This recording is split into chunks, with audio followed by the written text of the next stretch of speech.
व्यासपीठावरील सर्व उपस्थित मान्यवर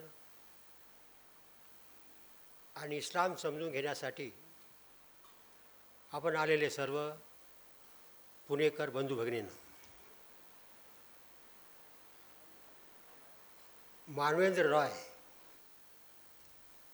याचे रोल ऑफ इस्लाम ग्रंथाच्या सुरुवातीलाच म्हटलं आहे.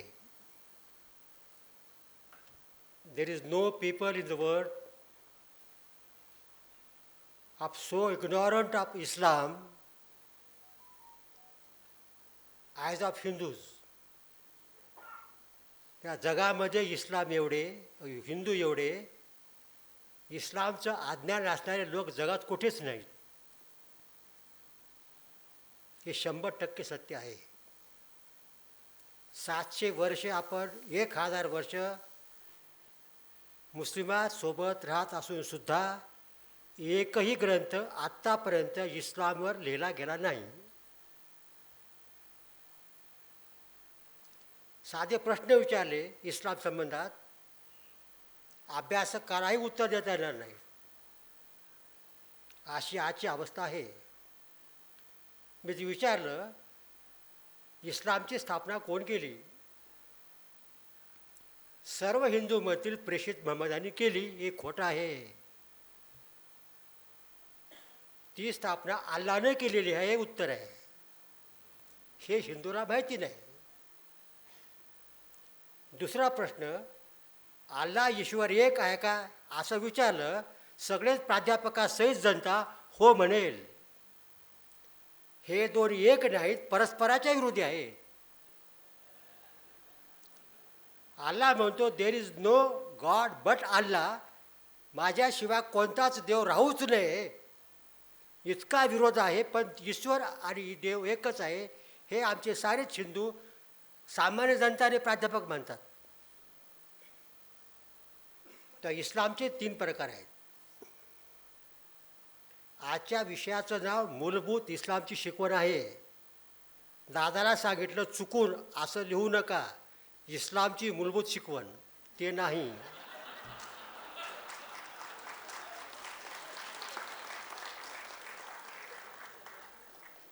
दोन वेगळे आहेत.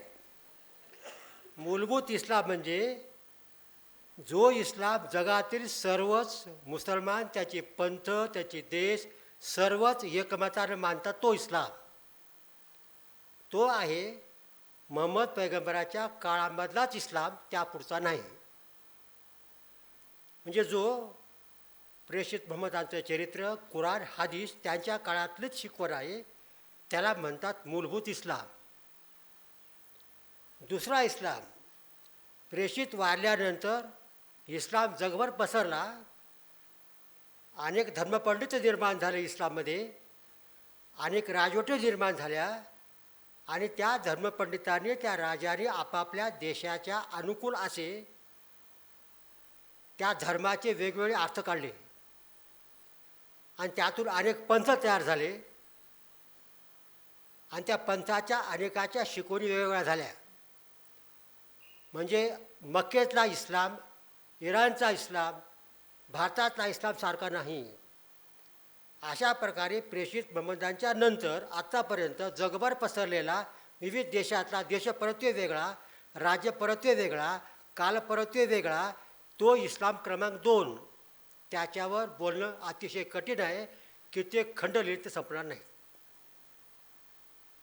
इस्लाम क्रमांक 3, ह्या कसलाच अभ्यास न करता मुसलमान कसे वागत आहेत हे वागण्याकडं बघून इस्लाम असा असला पाहिजे असा तर्क करणं, हा क्रमांक 3चा इस्लाम. हा इस्लाम प्रत्येक देशवाईज वेगळा आहे. देशामध्ये ज्या ठिकाणी बहुसंख्याक मुस्लिम आहेत तिथं वेगळे आहेत, ज्या गावात अल्पसंख्याक मुसलमानाचा भाग आहे तिथं वेगळे आहेत. तेव्हा मुसलमानांचे वागणं प्रत्येक देशात परिस्थितीनुसार वेगवेगळ्या प्रकारचं राहतं. ह्याचाही अभ्यास फार मोठा आहे. हे दोन्ही इस्लाम 2-3 दादानी मांडले, मी मांडणार नाही. मी मांडणार आहे मूलभूत इस्लामची शिकवण. मोहम्मद पैगंबर इस्लामचा अभ्यास करायचा म्हटल्यानंतर मूलभूत इस्लामचा 3 गोष्टीचा अभ्यास केला पाहिजे. अगोदर इस्लामचा अभ्यास करताना मला अडचण आली म्हणजे नक्की काय करायचं. त्यासाठी 3 मूलभूत आधार आहेत. एक प्रेषित महमूद यांचं चरित्र, दुसरा कुराण हा ग्रंथ आणि तिसरा हदीस हे वाङ्मय. ह्या तिन्हींना मिळून त्या जी शिकवण आहे त्याला म्हणतात मूलभूत इस्लाम. या तिन्हीपैकी सर्वात महत्त्वाचं काय असेल तर प्रेषित महमूदांचं चरित्र. ते अभ्यास केलात इस्लाम जवळपास सारा समजतो. कुराण वाचण्याची गरज नाही. कुराण हा काही एखादं पुस्तक लिहिण्यासारखं व्यवस्थितरित्या मुद्दे मांडत पूर्व पक्ष उत्तर पक्ष तत्त्वज्ञान असा ग्रंथ नाही. महम्मद पैगंबराचं जीवन 63 वर्षांचं. 40व्या वर्षी त्यांना अल्लाने सांगितलं की तुम्ही माझे प्रेषित आहात, माझा धर्म लोकांना जनतेला सांगा. म्हणून 610ला 40 वर्षी ते प्रेषित झाले आणि तेथून त्यांनी अल्लाचा धर्म मानवजातीला सांगण्यास सुरुवात केली. आणि ते 23 वर्ष असा प्रचार करत राहिले आणि 63व्या वर्षी म्हणजे 632ला वारले. यांच्या काळाचा अभ्यास ते काय बोलत होते, कुराण म्हणजे तरी काय, प्रेषितांना एखाद्या वेळेस काय पाहिजे आहे, काय आवश्यक आहे त्या प्रसंगी त्या अल्लाकडनं संदेश यायचे वर्ण. तो देवदूत यायचा वरून सांगायचा, ते पाहायचे प्रेषित, बाकीला दिसायचा नाही. ते लगेच सांगले की हे पाठ करून टाकायचे, अनुयाला सांगायचे. त्यानंतर ते लिहायचे. मग कुठं खजुराच्या कागद नव्हता, खजुराच्या पानावर दगडावर पाठ करून ठेवायचे. आज एक सांगितला, काम संपलं. पुन्हा दुसरं काम पडलं उद्या दिवशी, दुसऱ्या प्रसंगी ते सांगितलं, ते लिहून ठेवलं. पुन्हा 8 रोजाने सांगितलं, ते लिहून ठेवलं. असे 23 वर्षामध्ये वेळोवेळी प्रसंगानुसार जे जे आदेश त्या त्या काळात आले त्याचा संग्रह म्हणजे कुराण. पाठ कितीदारी केला तरी तुम्हाला काही समजणार नाही. कारण त्या ठिकाणी असणारे जे संदेश आहे ते केव्हा दिले, कुठं दिले, कुणाला दिले, परिस्थिती कोणती होती हे माहीत असल्याशिवाय त्याला म्हणतात श्लोक किंवा आयती तुम्हाला काही समजत नाही. आणि हे सगळे 23 वर्षाच्या काळामध्ये असणारे संदेश आहेत. त्याचं पुस्तक आता साधारणतः 500 पानाचं आहे. त्यांच्यानंतर त्या खलिफाने म्हणजे 12 वर्षानंतर त्यांचं व्यवस्थिशीर त्या संकलन केलेलं आहे. त्या प्रकरणं पाडलीत त्यांना, त्याला सुरह म्हणतात, आपण अध्याय म्हणू. त्या प्रत्येक सुरहमध्ये श्लोक आहेत, त्याला आयती म्हणतात. असे एकूण 114 प्रकरणं आहेत म्हणजे सुरह आहेत. आणि एकूण आयाती 6239 त्यामधले श्लोक आहेत. त्याला क्रमांक दिलेले आहेत. म्हणजे एक साधारणतः आयात 12-13 शब्दाची असते. शब्द एकूण 78,000 आहेत मोजलेले. अक्षर 3 लाख आहेत. एका कॉमाचा सुद्धा फरक पडलेला नाही अरबीमध्ये. अशा प्रकारे हे कुराण वेळोवेळी त्या त्या प्रसंगी आलेल्या आदेशाचा संदेशाचा संग्रह आहे. वाचल्यानंतर तो प्रसंग माहीत असल्याशिवाय तुम्हाला काहीच कळत नाही. कितीदाही कुराण पाठ करा. त्यासाठी अगोदर प्रेषित महम्मदांचं चरित्र अभ्यास करणं अत्यंत आवश्यक आहे. तुमच्या प्रत्येकाच्या घरी रामाचं कृष्णाचं चरित्र नसतरी चालेल, पण महम्मद चरित्र तुमच्या घरी असलंच पाहिजे. आणि छोटं मोठं नाही आहे, खंडच्या खंड आहेत त्यांच्यावरती. प्रत्येक कुराण समजून घ्यायचं असेल तर ते आयात किंवा 4 श्लोक कोणत्या वेळेस कुठं म्हटले, ते कुठं होते हे वाचावं लागेल. ते त्यांच्या चरित्रामध्ये आहेत. अगदी शतक 19व्या 8व्या 9व्या शतकामध्येच वकिडी, इसाक आणि तबारी यांनी खंडच्या खंड लिहून ठेवलेले आहेत. माझ्याकडे एक तर 18 खंडाचं चरित्र आहे. तेव्हा चरित्र पैगंबराचं प्रत्येक घटनेवाईज जर बारकाईने अभ्यास केला तर, आणि त्यानंतर पुन्हा कुराण भाष्य वाचले पाहिजेत. म्हणजे ते आयात दिल्यानंतर ते आयात केव्हा बोलले ते खाली असतं तळटीपीमध्ये भाष्यांचं. हे अमके अमके आयात श्लोक 4 कधी आले तेव्हा कुठं होते चरित्र वाचा. असे भाष्य आहेत कुराणाचे प्रचंड काम केलेले. ते कुराण भाष्य चरित्र पैगंबराचं मग जुळवून घेतलं तर कळतं. साधं वाचता तुम्हाला काहीही ज्ञान होणार नाही. मग आता प्रसिद्ध त्या चरित्र आहे पैगंबरांचं यांच्या जीवनातील काही घटना ऐतिहासिक स्वरूपाच्या त्या सांगतो. म्हणजे कुराण समजण्याची शक्यता निर्माण होईल किंवा शिकवण आपण काय होती ते समजू शकेल. त्याला एका दिवशी आला कोण सांगण्यात आलं की तुम्ही प्रेषित आहात आणि प्रेषित तुम्ही आहात, तुम्ही आता लोकांना माझा धर्म सांगा. आता जे कुराणामध्ये जी मांडणी केलेली आहे ते सांगतो अगोदर. क्रमांक 1 ते 114 अध्याय आहेत. जसं सुरुवातीला पहिलं नंतर दुसरं असं कालानुक्रमाने घेतलेलं नाही. हे सगळे अध्याय एकमेकात पुन्हा घुसळलेले आहेत. तेव्हा पहिल्या क्रमांकाची जी सुरं आलेली आहे अवतरलेली तिचा आताचा क्रमांक 96 आहे. कुराण अभ्यास करायचा असेल तर क्रमांक 96चा आधी अभ्यास करावा लागेल. आणि चरित्र पैगंबराचं वाचताना त्यात वाचा कुराण तुम्हाला दिलेला आहे इथून सुरुवात करा. आताचा पहिला क्रमांक असणारा कुराणाचा त्याचा 5वा क्रमांक आहे अनुक्रमानं. आताचा कुराणातला दुसरा सुराचा क्रमांक 91 आहे. आताचा सगळ्यात 9वा सगळ्यात अंतिम आहे. तेव्हा आपण जसं चरित्र वाचतो लहानपणापासून मोठं तसं नाही प्रकार झाला. तर अगोदर हे कुराणाचा क्रम नीट लावून घ्या. हा क्रम अनुक्रमानं लावायचा. ग्रंथ क्रमांक म्हणजे आता 1 2 3 4 सूर आहेत. तसाच क्रम जसा वाढत गेला ह्यांचा काळ तसं लावायचा प्रयत्न केला त्याला बंदी आली. लावू देत नाहीत. कारण अल्लाच्या जो जे कुराण आहे ना त्या जो ठेवलेलं त्या 7व्या स्वर्गामध्ये त्याची कॉपी आहे आणि त्याच्यासारखीच आलेली आहे. माणसाला बदलायचा अधिकार नाही. ते छापू देत नाहीत तुम्हाला. अभ्यास करताना मात्र हा अनुक्रमांक ग्रंथानुसार त्याच्या पुढचा कालानुक्रमानुसार अशी यादी आम्ही दिलेली आहे. असा अभ्यास केल्यानंतर समजण्यासाठी काय टप्पे. सुरुवातीला त्याने मक्केत राहतात. मक्का सगळी मूर्तिपूजकाची आणि क्षीरवाद्यांची सगळ्या टोळ्या. तिथं मंदिर आहे. तिथं 360 मूर्ती आहेत. म्हणजे सगळे मूर्तिपूजक. ह्यांचे वडील मूर्तिपूजक सगळे मूर्तिपूजक. लहानपणी वडील वारले, आई वारली, आजोबा वारले. ह्यांचा प्रतिपाल केला अबू तालिब यांच्या चुलत्यानं. त्यांना सांगण्यात आल्यानंतर इस्लामची शिकवण इतकी सोपी आहे जगात एवढी साधी शिकवण कोणतीच नाही. इंग्रजीत वाक्य आहे ह्याचं मांडलेलं आहे. It is a simple message in a simple language for simple people. तत्त्वज्ञानाचा फार मोठा कीस देतात नाही. अत्यंत सोपी साधी 10व्या वर्गाच्या मुलाला समजेल अशा प्रकारची आहे. स्वतः प्रेषित हे निरीक्षण होते त्यामुळं कळेल तुम्हाला. तिथं तत्त्वज्ञान गीतेसारखं काय कर्म वगैरे आहे काही त्याचा प्रकार नाही आहे. फार सोपं आहे. अभ्यास करण्यासाठी सांगतो तुम्हाला. पहिले 3 वर्ष यांचे मक्के सगळे मूर्तिपूजक 10,000चे मक्का. संदेश आला. संदेश असा आहे अल्लाचा. अल्लाह एकच आहे.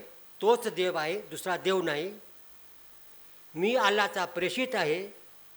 त्याचा धर्म मी तुम्हाला सांगण्यासाठी आलो आहे. मला प्रेषित मान्य करा. जर मान्य कराल तर तुमचं इहलौकिक आणि परलौकिक कल्याण होईल. ही आनंद वार्ता आहे. मला प्रेषित मानला नाही तर तुमचं इहलौकिक अकल्याण आहे, परलौकिक अकल्याण आहे. ही तुम्हाला ताकीद आहे. काय करायचं ते बघा. ही त्यांची शिकवण आहे. हे आता मूर्तिपूजकाला मूर्तिपूजा मानायची नाही कारण आल्याला मान्य नाही. कारण दुसरा देव मान्य आहे. मूर्तिपूजा टाकून द्या. मूर्तिपूजा करू नका. ह्या मोठ्या 10,000 संख्येच्या ह्याच्यामध्ये यांच्या ह्या भावना बाहेर व्यक्त करता येत नाहीत. चुलतेसुद्धा मूर्तिपूजक आहेत. अत्यंत व्यक्तित्व प्रभावी असणार. त्यांनी तरुण गोळा केले. एका गुप्त घरामध्ये शिकवण सुरू केली. नमाज तिथंच पडायचे. मक्केत 13 वर्ष होते. मशीद मक्केत नाही. 10,000च्या लोकांमध्ये हे दरवर्षी 10 अन्वय तयार होत गेले. त्याला गुप्त घर म्हणतात. तिथं गुपचूप शिकवण द्यायची. ते मुसलमान झाले म्हणजे अल्लाला मानलं की मुस्लिम होतो. बापाला माहीत नाही की पोरगं मुसलमान झाले. भावाला माहिती की पोरगं मुसलमान झाले, असं गुप्तपणाने 3 वर्ष त्यांनी प्रचार केला. 3 वर्षाच्या काळामध्ये अल्लाकडं संदेश जे आलेले आहेत अत्यंत सौम्य स्वरूपाचे आहेत. ते शोधून काढा कुराणामधून. कुराणामध्ये एकमेकाच्या उलटे विरोधी असे संदेश येतात. त्याचा अर्थ लावायचा असेल तर त्यांच्या जीवनाच्या अनुक्रमाने जा आणि ते शोधून काढा, एक इकडलं एक तिकडलं एक. तेव्हा पहिल्या 3 वर्षाच्या काळामध्ये जे काही आलेत संदेश ते लोकाला सांगण्यासाठी नाहीत, ठरलेल्या तरुणासमोर मांडण्यासाठी आहेत. कारण सगळे मक्का मूर्तिपूजकाचे आहे, बाहेर बोलता येत नाही. यातले कोणते संदेश उद्धृत केले असतील तर ते गुप्तपणे असणारे आहेत, ते बाहेर मांडलेले नाहीत, हे समजून चला. 40 अनुयायी झाले. संदेश आल्याकडनं आता प्रेषित तुम्ही लोकांना प्रचार करा. आणि मग बाहेर प्रचार सुरू केला, मूर्तिपूजा करू नका, जे दुसरा देव मानतात ते नरकात गेले, सगळे नरकात जाणार तुम्ही, पहा ऐका तुम्ही सगळे मूर्तिपूजक लोक. मग ह्यांचा छळ करू लागले. यांचा केला नाही, यांच्या अनुयायाचा केला. यांचे चुलते होते अबू तालिब, ते प्रमुख होते टोळीचे राजे. तर यांना ताकद लावायचा हात नव्हता. मग अनुयायाला त्रास द्यायला सुरुवात केली आणि त्यांचे मग ते मूर्तिपूजेवर हल्ले, नरकात जाईल. मग लोक सगळे त्यांच्याकडे गेले, चुलत्याकडं. हे मोहम्मदाला काहीतरी सांग, हा मूर्तिपूजेवर टीका करतोय, नरकात गेलो म्हणतोय, तू मूर्तिपूजक आहेस, आम्ही मूर्तिपूजक आहोत, आपले आईवडील नरकात गेले म्हणून सांगतो हा, मूर्त्या फोडा म्हणून सांगतो हा, काय तर सांग त्याला. बोलून घेतलं मोहम्मद, असं करू नको, मी मूर्तिपूजक आहे, लोकांच्या भावाला दुखू नको. तेव्हा म्हणाले, काका म्हणजे माझ्या भाषेमध्ये, तुमचा धर्म तुम्ही पाळा, माझा मी पाळतो, तुमचा मी पाळत नाही, माझा तुम्ही पाळू नका. हे स्वातंत्र्य दुसऱ्याला धर्माचं देणारी आयात म्हणून अनेकांनी उद्धृत केलेली आहे. तुमचा धर्म तुम्हाला, आमचा धर्म आम्हाला. एवढं स्वातंत्र्य इस्लामचं दिलेलं आहे. हे मानत असताना ही आयात केव्हा बोलले, कुठं बोलले, ही परिस्थिती माहीत असल्याशिवाय तुम्हाला अर्थ काढता येत नाही. जिथं शानात धर्म आपला पाळता येत नाही, तू पाळू नको म्हणतायत. आपले इंजिनियर, आज इंजिनियर घ्या सगळ्यांनी, हे मूर्तिपूजकांना आपला धर्म पाळण्याचा हक्क दिला होता पैगंबरांनी. बाबा ह्यांनाच हक्क नव्हता, हक्क आपल्यालाच नसताना दुसऱ्याला हक्क देताच कसे, एवढं तर काय पाहिजे कमीत कमी. तेव्हा कोणती आयत केव्हा म्हटली, परिस्थिती कोणती होती, ह्या प्रत्येक आयतीचा त्यांचा जीवनक्रम ते कोणा परिस्थितीत बोलले असा एक एक आयात धरून अभ्यास केला पाहिजे.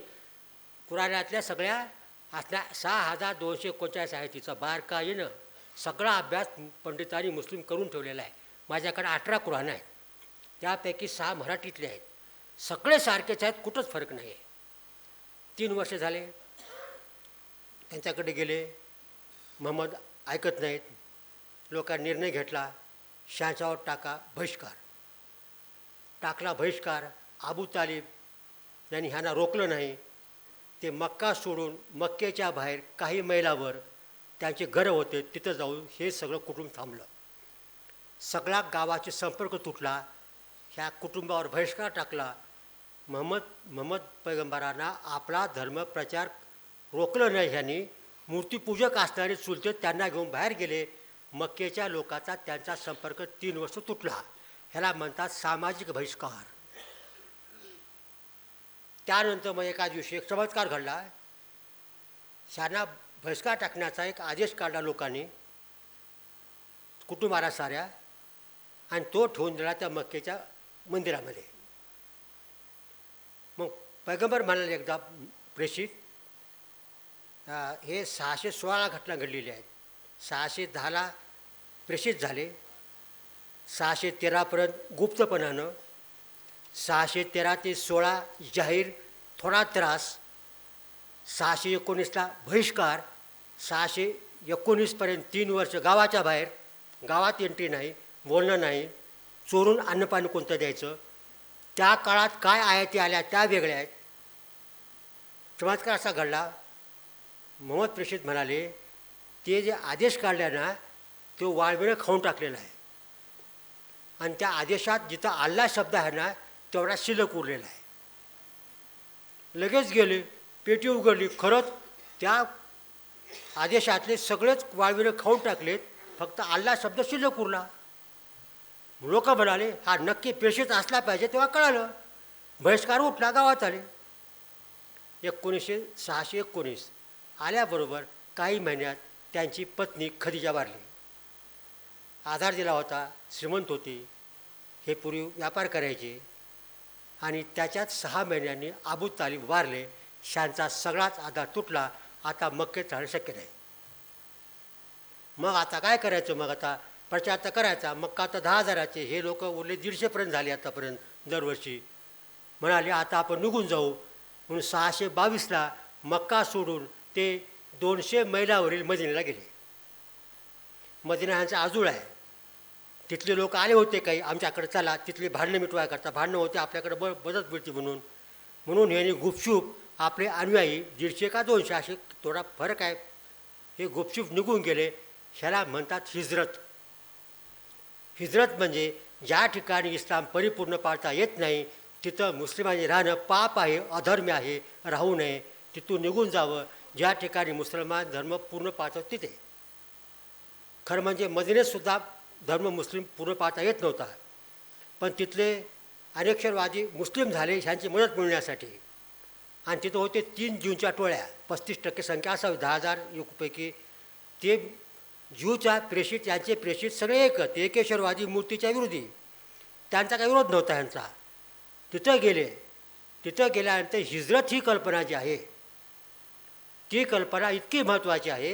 हिजरी सण इथून ज्यावेळेस तिथे गेले तेव्हापासून सुरुवात होते, इतकी इस्लामच्या इतिहासामध्ये महत्त्वाची आहे.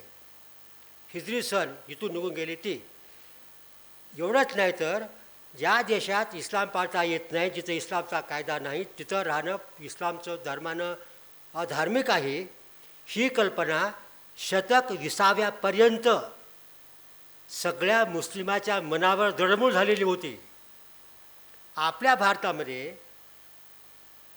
जे झालं खिलाफत आंदोलन, ते मोडल्यानंतर 1921ला मोडलं, 20लाच मोडलं ते.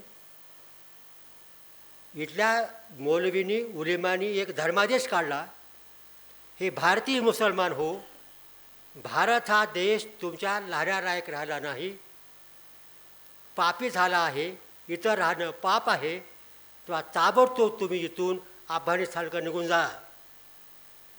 असा धर्मादेश काढणाऱ्यामध्ये अग्रभागी होते अबुल कलाम आझाद. हे काँग्रेसचे नेते आहेत. 2 वर्षाला ते काँग्रेसचे अध्यक्ष झाले. हिजरत कल्पना तेव्हाचीच नाही, तर ज्या ठिकाणी इस्लाम धर्म पाळता येते ते राहूच नये. मग त्यानंतर लाखो लोक तो निघून गेले अफगाणिस्तानकडं. तो घाबरला तिथला अफगाणिस्तानचा अमीर. हे सगळे भारतातले आले तर माझ्या लोकसंख्येहून जास्ती होतील, माझं कसं होईल? त्यांनी सरहद्द बंद केली. 18,000 लोक परत आले. त्याची घरदारं विकली होती, त्याची प्रचंड हाल झाले. थोडक्यात हिजरत कल्पना ही केव्हाची आहे, मुस्लिम मनावरती आजही कशी दडबडून बसली आहे. भारतातसुद्धा राहतोच आम्ही भारतामध्ये, नाईलाज आमचा, एका दिवशी आम्ही कधीतरी इस्लामिक करू, अशा प्रकारचं हिजरत कल्पना म्हणजे टप्पे पैगंबराच्या जीवनातले. तिथं गेल्यावर त्यांनी एक महत्त्वाची गोष्ट केली. इथून गेले ते साधारणतः 200 लोक. त्याचे झाले होते तिथले अनेक्षरवादी इस्लाममध्ये त्यांनी प्रवेश केला, मुस्लिम झाले.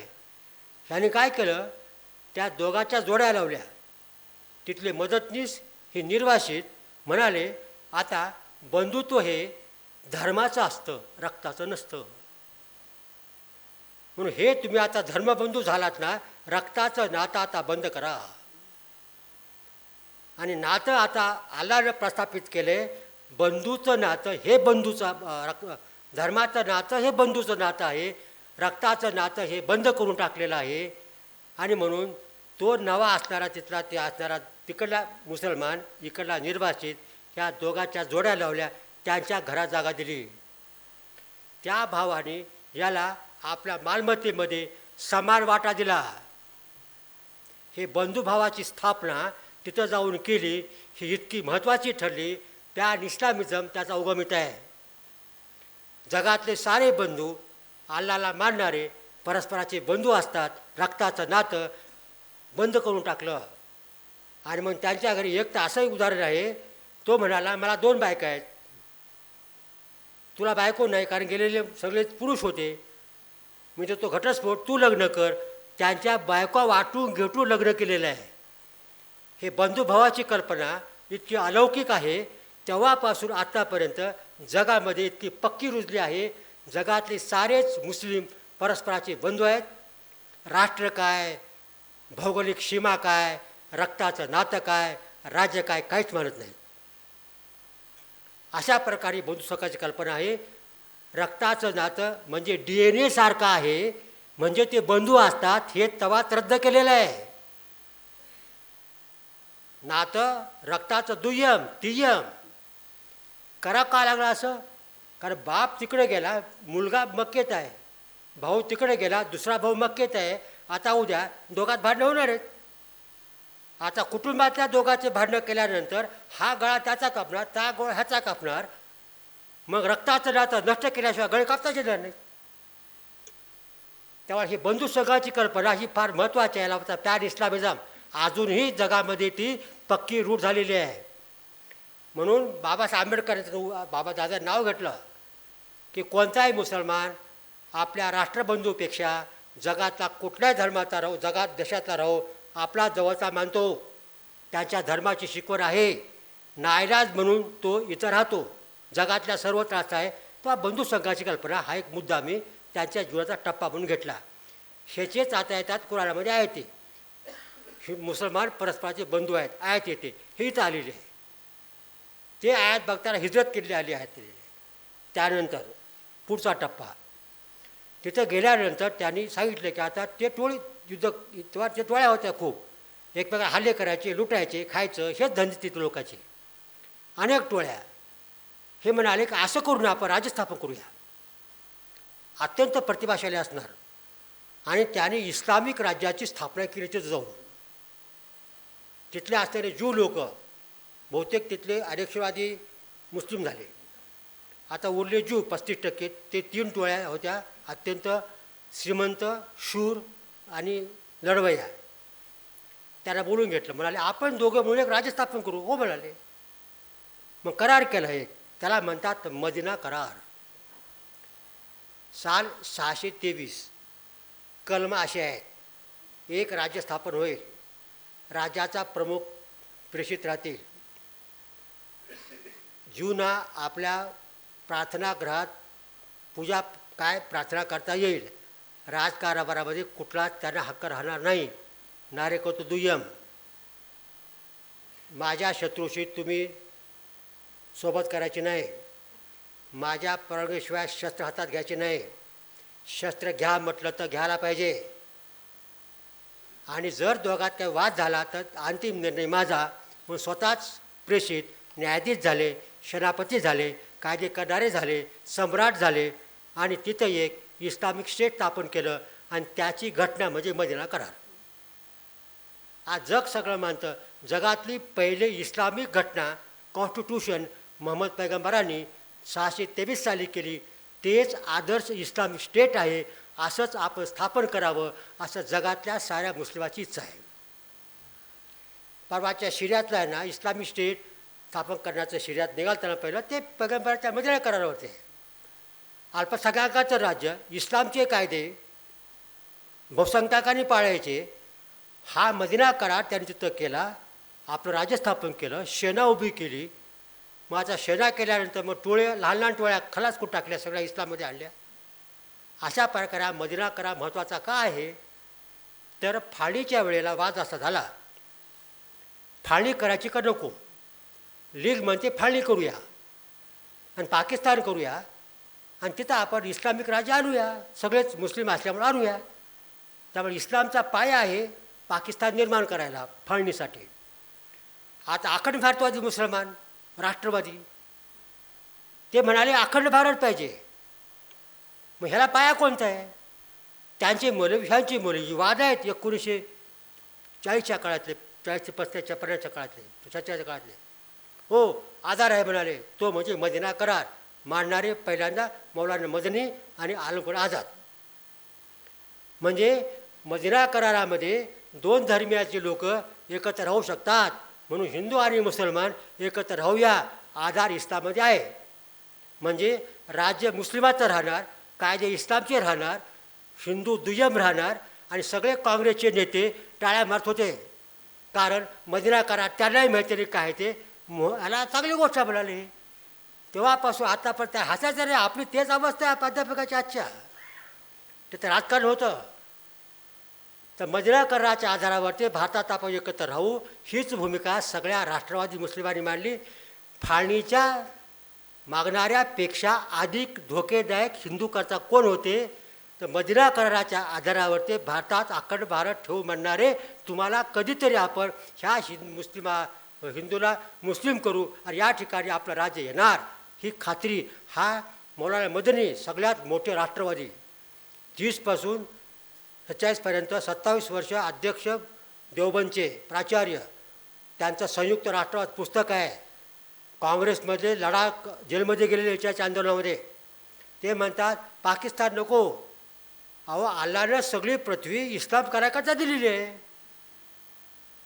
पाकिस्तानच्या कोपऱ्यामध्ये मुसलमान आहेत, ते जाऊन काय करायचं आपल्याला? सगळा आपल्याला आणायचा कच्चा माल, रॉ मटेरियल हिंदू भारतामध्ये आहेत. हे कच्चा माल वेस्ट होईल म्हणून आपण पाकिस्तान करू नये, इथंच राहू, साऱ्या धर्मांचं करू, सगळा भारतात इस्लामिक करूया. हे राष्ट्रवादी मुसलमान. हे मदिना कराराचा आधार इथपर्यंत घेतला गेला म्हणून सांगतो तुम्हाला. ह्या मदिना करार संबंधामध्ये कुराणात काय काय आयती आल्या त्या शोधून बाजूला काढायचा अभ्यास करायचा, सापडणार नाहीत तुम्हाला. पुढचं त्या 3 जून डोळ्याशी केले. मग मदिनेचे लोक व्यापार चालत होता आपल्याकडनं, म्हणजे जायचा भारतातनं फार त्या मदिनेच्या बाजूनं, मक्केच्या बाजूनं, मदिनेच्या बाजूनं तांबडा समुद्रातून सिरियाकडं, इजिप्तकडं जायचं एक वेळेस, यायचे एक वेळेस. ह्या व्यापार एकदा केला, सगळ्याचे माल घेऊन जायचा, आणायचा, भारतातून जायचा म्हणजे माल तिकडे. त्या मदिनेपासून एक 34 मैलापर्यंत हा लाल समुद्र आहे, जायचे काफिले. आता ह्यानं उत्पन्न साधनाचं काय? कापला हल्ले करायचे, टोळ्यावर हल्ले करायचे, उत्पन्न घ्यायचे. तर 24 सालची गोष्ट आहे. आता हे काफला गेला होता मक्केचा, 200-300 उंट माल सगळ्या लोकांचा विकणार, तिथून वेगळा माल आणणार आणि ते नफ्यावरती जगणार, असं पद्धत. त्याला माहीत झालं की काफिला तिकडून येणार आहे आता, म्हणून दबा धरून बसले 300 लोक हल्ला करायला मोहम्मद पैगंबरांचे. सैन्य तयार केलं याने. त्यांना कळालं की वाटेमध्ये इथं थांबले, तर म्हणून त्यांनी पलीकडून थोडं 15 मैल पलीकडून निघून गेले मक्केला. लोकांना सांगितलं की अशा प्रकारे मोहम्मद पैगंबर तिथं हल्ला करा आलेत. 1000 लोक अगदी शस्त्रबद्ध मक्केतून निघाले आणि ते वाट बघायला तिकडून येतो काफिला म्हणून हल्ला करायला. आलेत मक्केवरनं सशस्त्र सैन्य. हे 300 हातात अगदी तुकडे माकडे असणारी तलवारी आणि यांच्याकडं सशस्त्र सैन्य. 300 विरुद्ध 1000 लढाई झाली. त्या ठिकाणी जागेचं नाव आहे बद्र. त्याला म्हणतात बद्रची लढाई. इस्लामच्या इतिहासामध्ये बद्रच्या लढाई इतकी दुसरी कोणतीच क्रांतिकारक महत्त्वाची लढाई झालेली नाही. इस्लामला क्रांतिकारक वलण देणारी, मुस्लिमाच्या मनात सतत प्रेरणा निर्माण करणारी, विजय होतोच म्हणणारी. काश्मीरमधल्या अनेक संघटनाचे नावं अल बद्र असे आहेत. ह्या बद्र ठिकाणी दोघांच्या लढाई झाली. हे मक्केचं सैन्य जिंकायला लागलं, शांचा हरायला लागलं. लगेच अल्लाला धावा केला. अल्ला, मी हारलो तर तुझी उपासना कोण करील? लगेच अल्लाने 3000 देवदूत पाठवून दिले आणि मारा केला वाळूचा आणि हे सगळे हारले. 70 लोक पकडले, 70 लोक ठार केले, काही पळून गेले. 300 लोकांनी 1000 लोकांवरती विजय मिळवला, कारण अल्लाने देवदूत पाठवून दिले होते. हे बोललेलं सगळं कुराणातले वाक्य आहे. आणि मग आलं पुढं विजय झालो कसे? आता कोणाचं वाक्य आहे ते वाचायचं कळतं तुम्हाला. 20 मुसलमान जर एकनिष्ठ राहिले तर 200 काफिराला भारी ठरतात. हे वाक्य बद्रच्या ठिकाणी आलेलं आहे, एरवी कळणार नाही. त्या बद्र ही लढाई आणि त्याच्या संबंधीच्या आयाती ही क्रांतिकारक लढाई आहे, प्रेरणा देणारी. अल्ला मदत करतो, विजयी होतच असतो. संख्येने कमी असा 10% लोकांना हरवतो. अल्ला मदत करतो वरून ते वाळू ओढली होती काहीतरी अंगात, ते असला ऐतिहासिक विवेचन चालणार नाही. अशा प्रकारे हे बद्रचे हास्याचा प्रश्न चालले आहे, गंभीर प्रश्न आहे हा. ही गोष्ट आजच्या भारतीयाला माहीत असू नये, ही गंभीर प्रश्न आहे. त्यानंतर मग ते गेले मद्रेत. 3 टोळ्या होत्या ज्यूच्या. बोलून घेतलं. बनू कैनुका म्हणजे बनू म्हणजे चिल्ड्रन ऑफ कैनुका नाव आहे. कैनुकाला बोलून घेतलं. म्हणाले इस्लामचा स्वीकार करा, तर चालते व्हा. फीट ऑफ इस्लामच्या पुस्तकात हेच लिहिले तुमच्या अमीर अलीने. ते म्हणाले करार केला की आपण नाही, त्या युद्धात मदत केली नाही.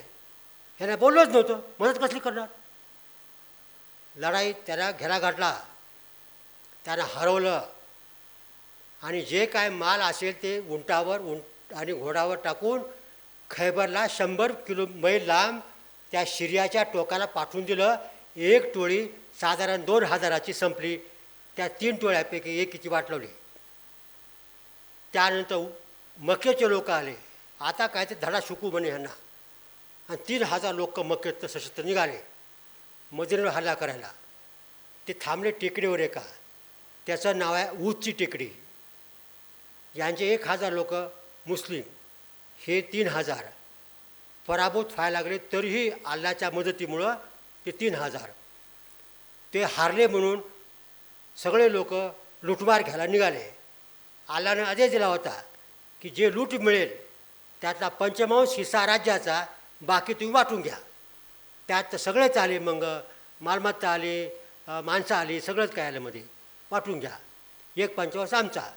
हारले म्हणले की सगळेच गेले आतमध्ये. आणि ते खिंडीतून एका गेले. म्हणाले होते प्रेषित, खिंड सोडू नका ही. तर लुटीसाठी हे लोक खिंडीतून आत शिरले. निवालेले होते राखाची खंड. मुस्लिम पुढे गेले, पाठीमागून हे शिरले मक्केचे आणि त्यानं हरवलं. कोणाला हरवलं? मुस्लिमाला हरवलं. दात पडला पैगंबरांचा. हा पराभव झाला, ऊजचा पराभव. मग अल्लाकडे संदेश आले, लोक म्हणायला लागले मग तुमचा अल्ला कुठे गेला आता. हसायचं नाही, हसायची गोष्टी होत्या. हे माहीत नसणाऱ्याचे गंभीरपणाच्या गोष्टी आहेत त्या.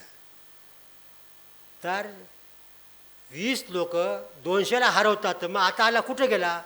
आदेश आले पैगंबराकडनं, ह्या अल्लाकडनं. कुराण वाचतो मी, हां सगळे हे सगळं कुराणातले वाक्यच बोलतो मी. पण इकडल्या तिकडल्या ठिकाणी आलेले आहेत.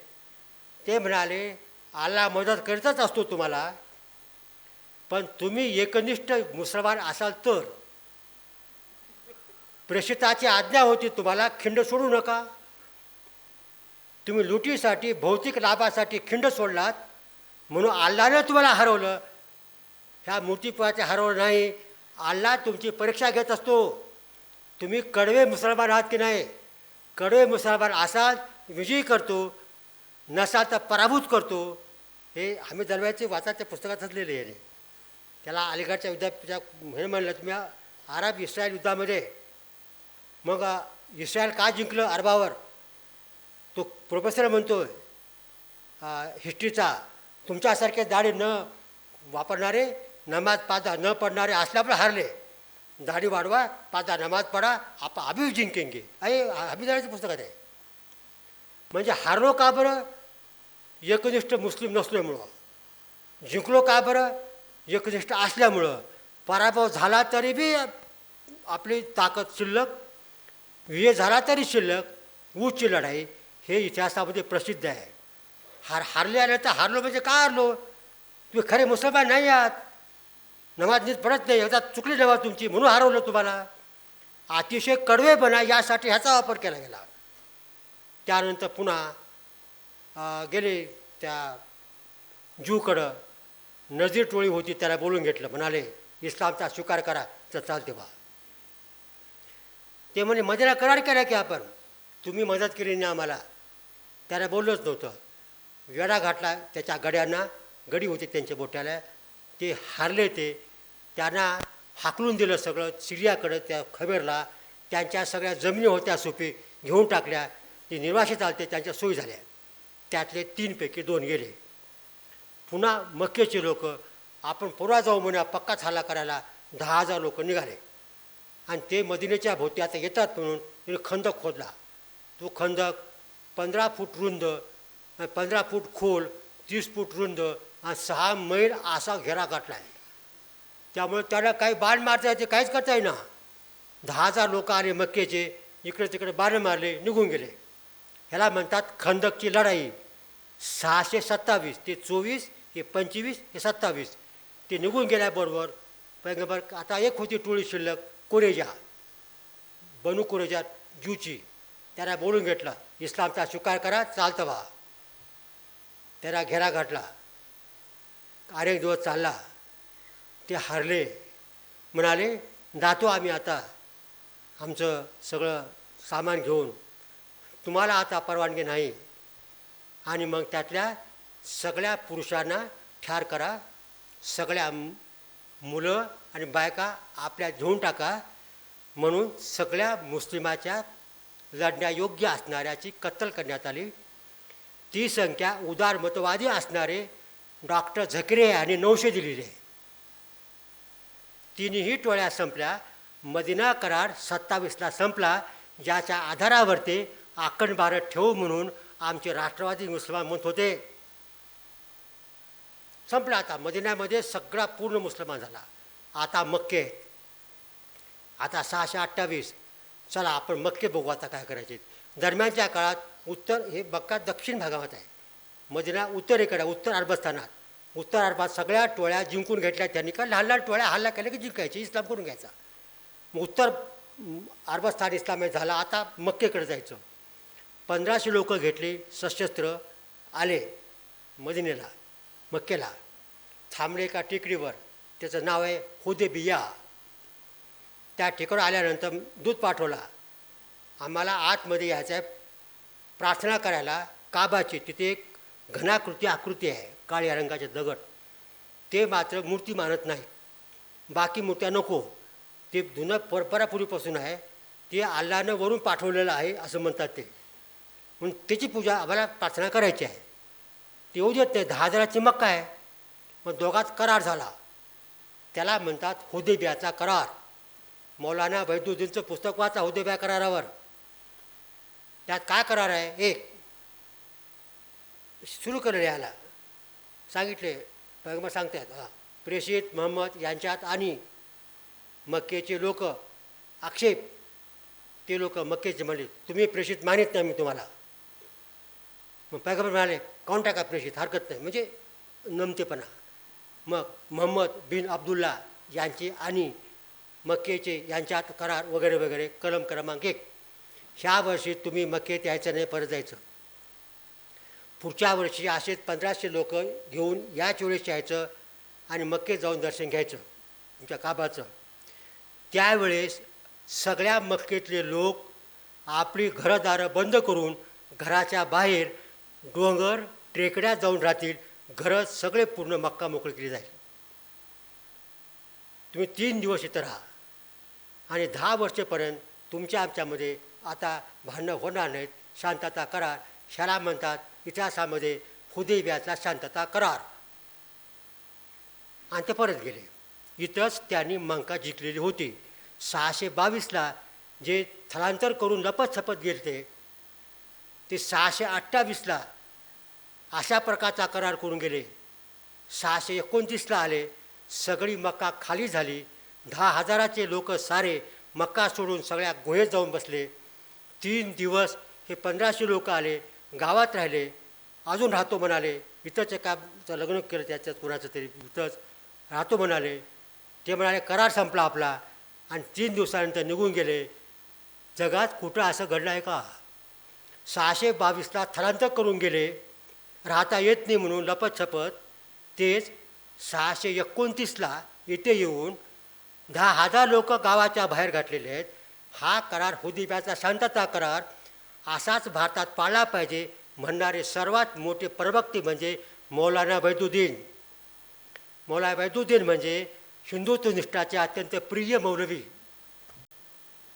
सर्व धर्म पंथादार मंच जो काढला गेला आहे ना, त्याचं उद्घाटन ह्या माणसाने केलेलं आहे.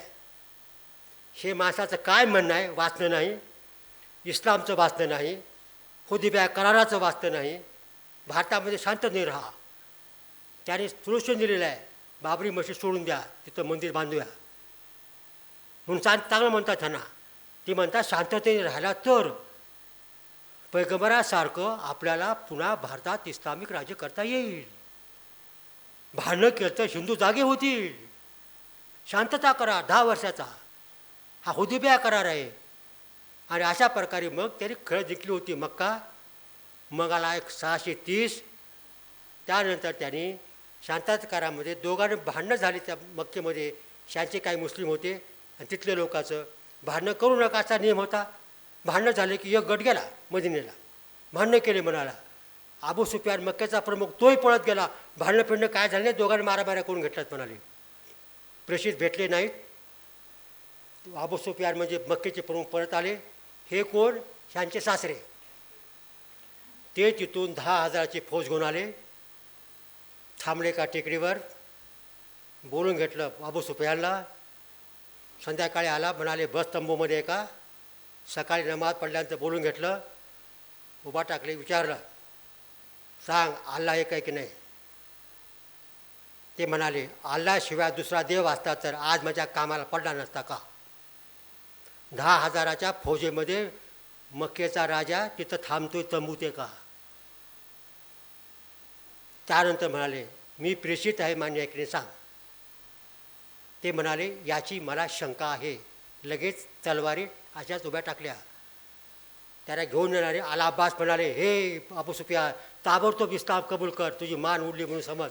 हे कुराणातले आहे, ते इतिहासात आहे, चरित्रात आहे. लगेच मला इस्लाम कबूल आहे म्हणाले. तिथंच इस्लाम कबूल केला. जा सांग तू मक्केत, मी आता येतोय मक्केत, प्रत्येकानं घराला दार लावून बसावेत, ज्याला दार नसतील ते मक्क्याच्या बाहेर जावेत. आले घरी. त्या बायकोला हिंद बायकोचं नाव होतं. म्हणाले इस्लामचा स्वीकार केला. ते धरल्या मिशा ह्यांच्या. म्हणाले लोकांना हे इस्लामचा स्वीकार ह्याचे माना उडवा. लोक आले. म्हणाले असं करू नका, तुमच्या सगळ्याच्या मान आम्ही वाचवले आहेत, माझी मान कापू नका. सगळे घरात कुलपं लावून बसले. 10,000चे सैन्यामध्ये शिरले. मक्का जिंकली. लढाई झाली नाही. सगळ्या 360 मूर्त्या तिथं फोडून टाकल्या आणि आदेश आले प्रत्येक मूर्ती खाली पडताना सत्य आलं आहे, असत्याचा नाश झाला आहे. हे वाक्य तुम्हाला कसं कळेल? त्याच्यावर काय लिहिलं आहे? Truth has come, falsehood vanished. संपलं. म्हणजे मूर्ती फोडलं हे असत्य आहे, मूर्ती असत्य आहे म्हणून फोडली. सत्य आला म्हणजे मूर्ती फोडलं सत्य आलं. हे कसं कळणार तुम्हाला? चरित्र वाचा, त्यातलं वाक्य जोडून घ्या. हे लिहून ठेवलं सगळ्या मुस्लिमांनी. अशा प्रकारे मक्का जिंकली. सैन्य पाठवून बाजूच्या सगळ्या मूर्त्या फोडून टाकल्या आणि 31 साल आलं. आता घोषणा केली जवळजवळ सारा अरबस्थान, भारत 30 लाख चौरस किलोमीटर, भारताच्या आताच्या 90% एवढा आहे. भारत 32 लाख चौरस किलोमीटर आहे. अरबस्थान जिंकून टाकला. 31 सालापर्यंत म्हणजे 9 वर्षाच्या आत लढाया 82 केलेल्या आहेत. सगळ्या रात्री केलेल्या आहेत. 2 हारल्या आहेत, 80 जिंकले आहेत. सर्व अरबस्थान इस्लामय केलेलं आहे.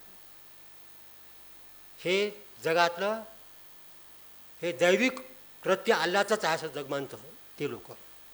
आणि मग त्यांनी आदेश जारी केला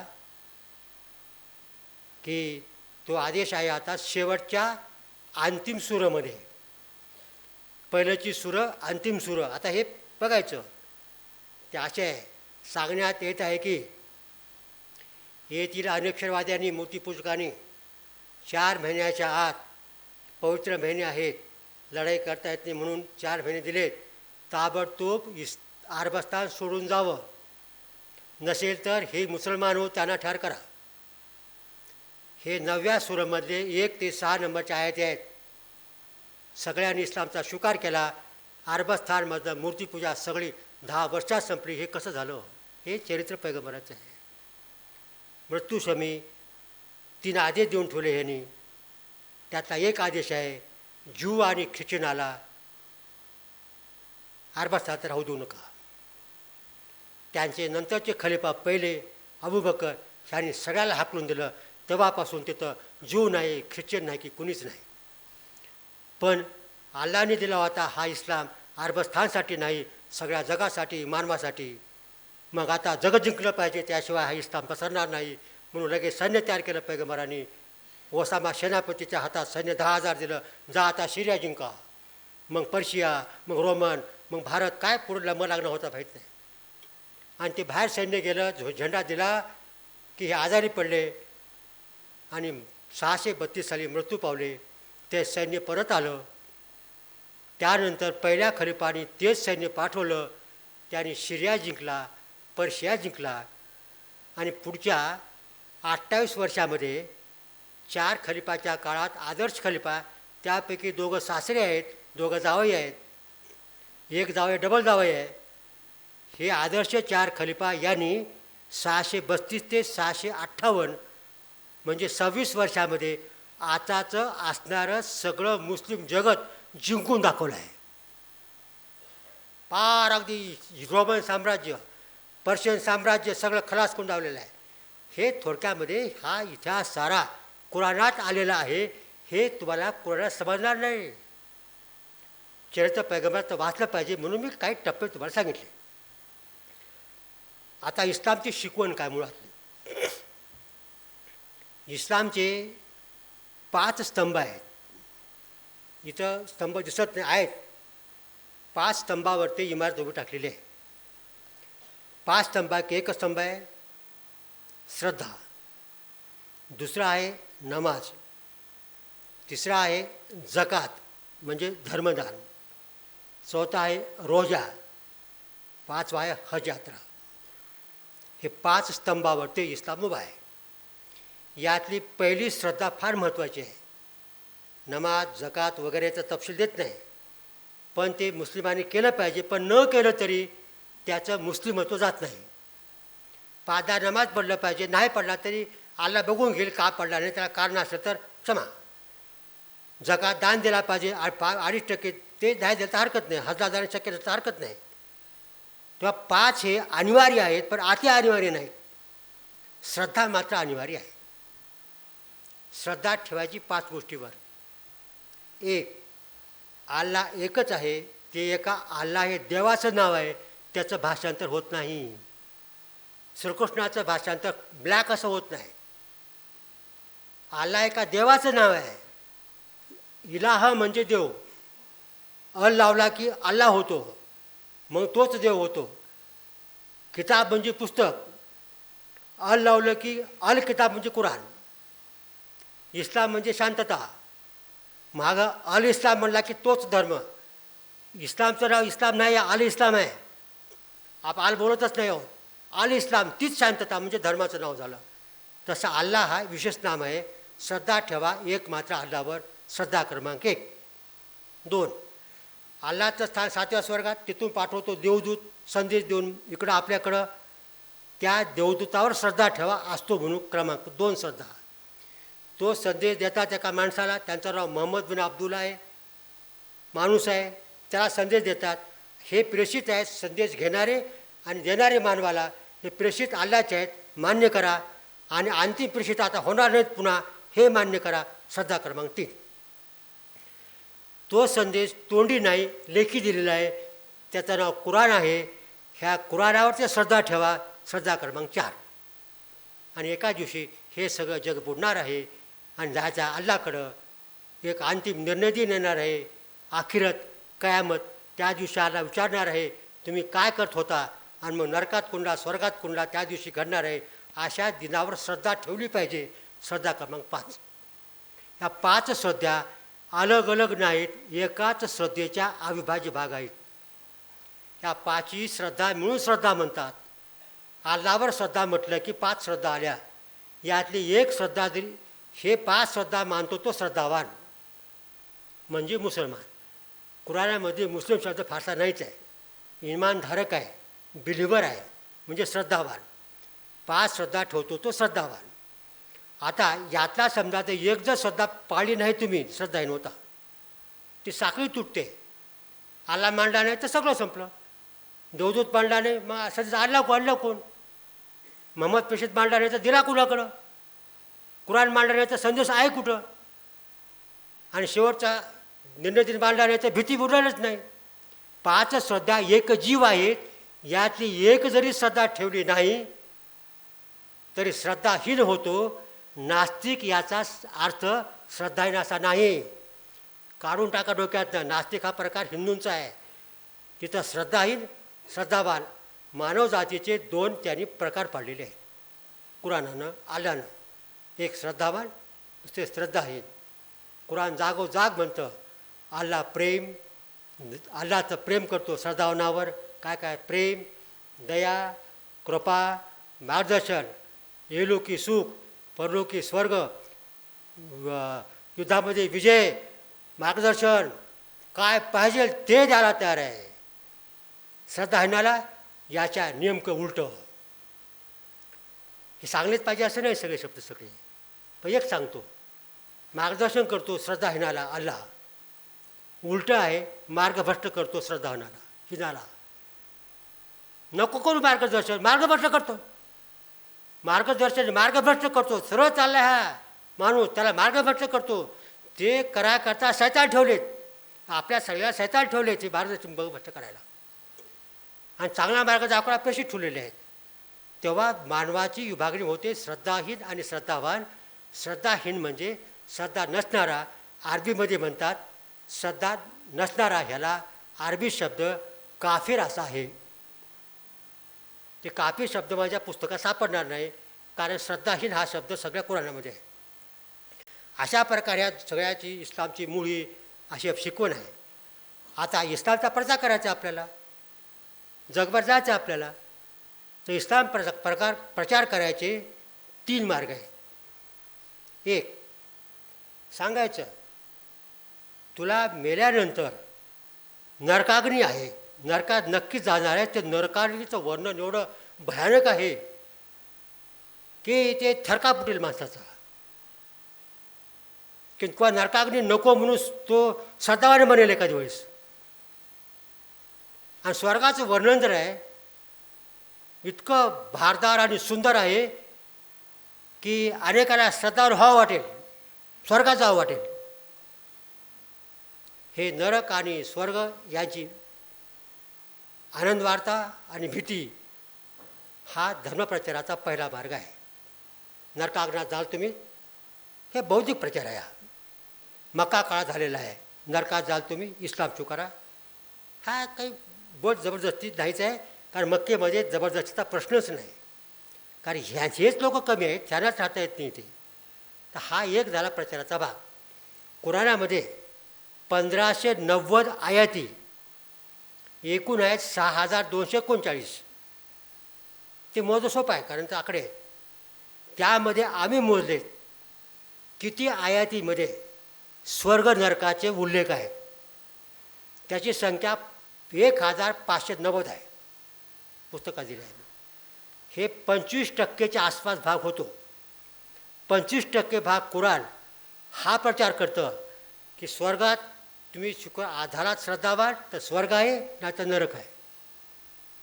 25% कुराण. दुसरा भाग आहे तो फार महत्त्वाचा आहे, आपण दुर्लक्षित केला आहे. मोहम्मद पैगंबर हे पहिले प्रेषित नाहीत. पहिले प्रेषित आदम आहेत. पृथ्वीवरती कोणी माणूस नाही, आणि स्वर्गामध्ये आदम आहेत. त्यांनी काही भानगड केली, त्या ख्रिश्चन धर्मात आहे, आणि त्याला पाठवून दिलं पृथ्वीवर अल्लाने. ते वरून जे आले, ज्या ठिकाणी पाय ठेवला ती म्हणजे मक्का, म्हणून ते मानवाचं पवित्र स्थान. म्हणून ते मक्के ठिकाणी उभा टाकलं ना, ते पवित्र काय तर पहिला माणूस तिथं आला. आणि आपण सारे त्याची प्रजा आहोत, म्हणून आपले पूर्वज असल्याच्यामुळं मानव जातीनं तुमचाच पूर्वजाचा धर्म तुम्ही स्वीकारा, लोकांचा स्वीकारायचाच नाही आहे. असे आदम पहिले आणि अंतिम प्रेषित मोहम्मद पैगंबर. ह्या दरम्यानच्या काळामध्ये किती प्रेरित होऊन गेले? कुराणामध्ये नावं 25 आहेत. आमच्या पुस्तकात प्रेषितांच्या बोधकथा हे सर्वात महत्त्वाचं प्रकरण आहे. 25 प्रेषित आहेत.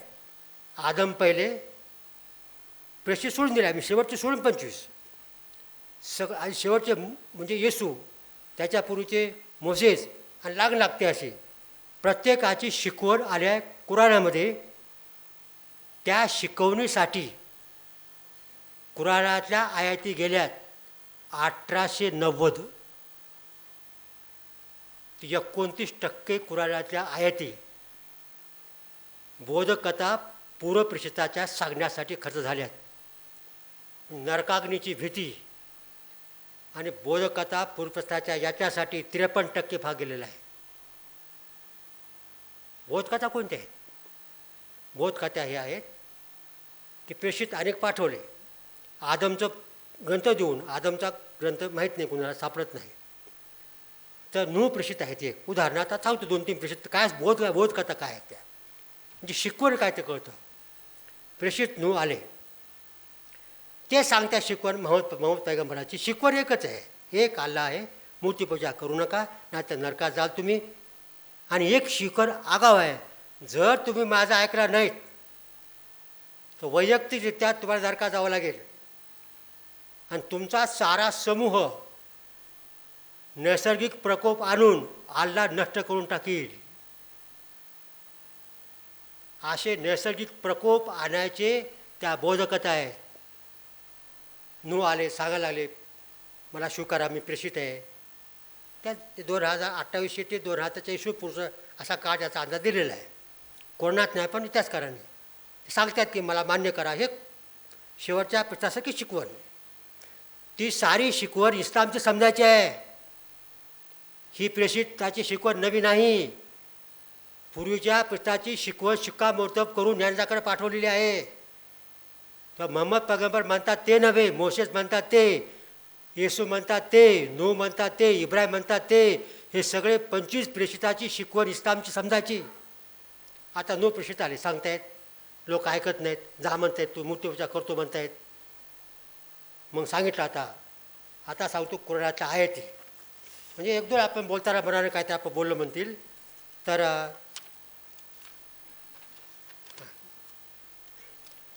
आता नूहनी प्रार्थना केली अल्लाहला.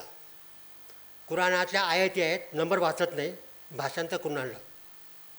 हे अल्लाह, ह्या लोकांनी मला नाकारले आहे, या लोकावर आता प्रकोप आलंच. या पृथ्वीवर एक सुद्धा श्रद्धाहीन ठेवू नकोस. जर तू त्यांच्यापैकी काही शिल्लक ठेवशील तर ते तुझ्या श्रद्धावान अनुयायाला मार्गभ्रष्ट करतील आणि त्यांच्यापासून पुढे निव्वळ दुराचारी व कृतज्ञ लोक जन्माला येतील. पुढं आज क्रमांक दिला आहे, अशा शिकवणी आहेत. कोणीच शिल्लक ठेवायचं नाही. जगाचा अधिकार फक्त त्यांनाच आहे की जे श्रद्धावान आहेत. लोक समूहच नष्ट करायचे. मग अल्लाह म्हणाले ठीक आहे, मग काय कर, मोठी बोट तयार कर, त्यात तुझे श्रद्धावान काही अनुयायी झाले होते ह्यांचे, त्यात बसव. मग प्राणी बसव, नरमादी सगळे बसवले, आदेश दिला. अल्लाह मोठ तयार केली मोठी आता. आणि मग महापूर सुरू झाला, महाप्रलय. सगळे आता मरून चालले, सगळे आता श्रद्धाहीन. ह्यांची पत्नी आणि मुलगा ते होते श्रद्धाहीन. ते म्हणायचे मी मूर्ती पूजा करणार आहे, मी श्रद्धावर होणार नाही. आणि अल्लाहने सांगितलं होतं तुझ्या कुटुंबियाला मी वाचवतो असं केव्हा तरी. आणि ते मुलगा आणि पत्नी काठावर, आतमध्ये पाणी व्हायला लागले, बोट बाजूला. आता महाप्रलय झाला, वाचत ते. अल्लाह तू सांगितलास मला कुटुंबियाला वाचवतो, माझी पत्नी आणि माझा मुलगा चालला. प्रेषित म्हणाले हे नूह, कुटुंब हे रक्ताच्या नात्याचं बनत नसतं, धर्माच्या नात्याचं बनत असतं. तुझी पत्नी आणि तुझा मुलगा हे तुझे कुटुंबीय नव्हेत, त्याला मरायचाच हक्क आहे, ते दोघंही मेले. ह्या सगळ्या कथा आहेत पूर्ण. 26 कथा आहे, 26 कथा. एका वेळेस भूकंप आहे, एका वेळेस महापूर आहे, एका वेळेस दुष्काळ आहे, एका वेळेस तुमचा वादळ आहे. त्यानंतर ते हूद प्रेषित आले. त्या हूद प्रेषिताला कोणात काय म्हटले, कुराणाचं वाक्य सांगतो बरं का तुम्हाला. ते आम्ही वाचवले फक्त श्रद्धावानांना सगळे नष्ट करून टाकून दिले. त्या भागातल्या बरं का, त्या हार्बस्तानच्या भागातलं, भारतात नाही वर्णन. म्हणजे जे श्रद्धावान आहे त्याला जगायचा हक्क आहे का? नाही, नष्ट करून टाकतो आम्ही, अशी शिकवण आहे ती. हे सगळे आदम सोडून देऊन बाकी सगळ्याची शिकवण आहे. त्यानंतर आता नंतर आले ते सगळे मरून गेले, श्रद्धावान उरले. पुन्हा पूजा करू लागले लोक, हे बिघडले. पुन्हा प्रेषित नवे आले पुन्हा सांगायला, अरे असं करू नका. ते प्रेषित हुद आहेत, त्या लोकांचा आद आहे तिथल्या हिंदूसारखं तिथल्या. आता कुराण म्हणतं या लोकांना काय केलं, वादळ सुटलं. सांगितलं आता ऐकत नाहीत माझे प्रेषित, वादळा नष्ट कर. भयंकर वादळ सुटलं आणि सगळे श्रद्धावान मरून गेले, फक्त तेवढेच उरले जेवढे श्रद्धा ठेवतात ते. हा इतिहास आहे, हा शिकवण आहे. त्यात कुराणातली वाक्य सांगतो तुम्हाला. या लोकांना भयानक झंझावाती वादळ पाठवून नष्ट करण्यात आले. अल्लाने ते वादळ त्यांच्यावर सतत 8 दिवस व 7 रात्र असे आरूढ केले की जेणेकरून त्यामुळे खजुराच्या पोकळ झाडाप्रमाणे मनुष्य उडत चालले होते. हे महम्मद, काय तुम्हाला यापैकी आज कोणीतरी शिल्लक आहे दिसते काय? लोकाला हे समजून सांगा तुम्ही. पुढे त्यांनी प्रेषिताला नाकारले म्हणून त्यांना नष्ट करण्यात आले. कुराणातलं आयात आहे. आणि आम्ही प्रेषित हुद यांना आणि त्यांच्या श्रद्धावान सोबत्यांना आमच्या दयेने वाचवले. आमच्या संदेशाला नकार देणाऱ्या श्रद्धाहीनाचे समूळ उच्चाटन करून टाकले. इंग्रजीमध्ये आहे कट द रूट ऑफ. अल्लाह म्हणते श्रद्धाहीनाचं समूळ नष्ट करून टाका. यात पुढं आलं आहे श्रद्धाहीनाला अल्लाच्या पृथ्वीवर राहायचा हक्कच नाही. अल्लाला पृथ्वी अल्लाची आहे ना, आज्ञाधारक बनलं पाहिजे ना. अशा प्रकारच्या अनेक कथा दिलेल्या आहेत, त्या कथा सांगत नाही. अशा 26 कथा आहेत. हे वाचून बघा. सगळ्यात प्रकार महत्त्वाचं कोणतं असेल तर बोधकथा आहे, त्या 26च्या 26 दिल्यात आम्ही कुराणामधल्या. आता या सगळ्याचा एक एकूण बोध, संयुक्त बोध दिला आहे. मी तो सोडून देतो आतमधलं. सगळ्या कथा सांगतात महम्मद पैगंबर नीट ऐका, ना तर अल्लाह तुमच्यावर ते अशा प्रकारचा प्रकोप आणील, तुम्हाला नष्ट करून टाकेल. वाचून फक्त त्यांनाच आतमधून पहा कसे झालेत पुढं, पाहते वगैरे. बोध कसा आहे, संयुक्त बोध, सर्वाचा 25 कथाचा मिळून बोध आताचा आहे. आम्ही म्हणजे अल्लाह, आम्ही पूर्वीच्या श्रद्धाहीन लोकसमूहाला नष्ट केले नाही काय? आमच्या संदेशाला खोटे ठरणाऱ्याला प्रकोपाचा विनाश आहे. हे वाक्य आहे ना, आमच्या संदेशाला खोटे ठरणाऱ्याचा प्रकोपाचा विनाश आहे. हा संदेश 77 क्रमांकाच्या सुरामध्ये फक्त 50 आयती आहेत, त्याच्या 10 ठिकाणी आलेला आहे द्रुपदासारखा.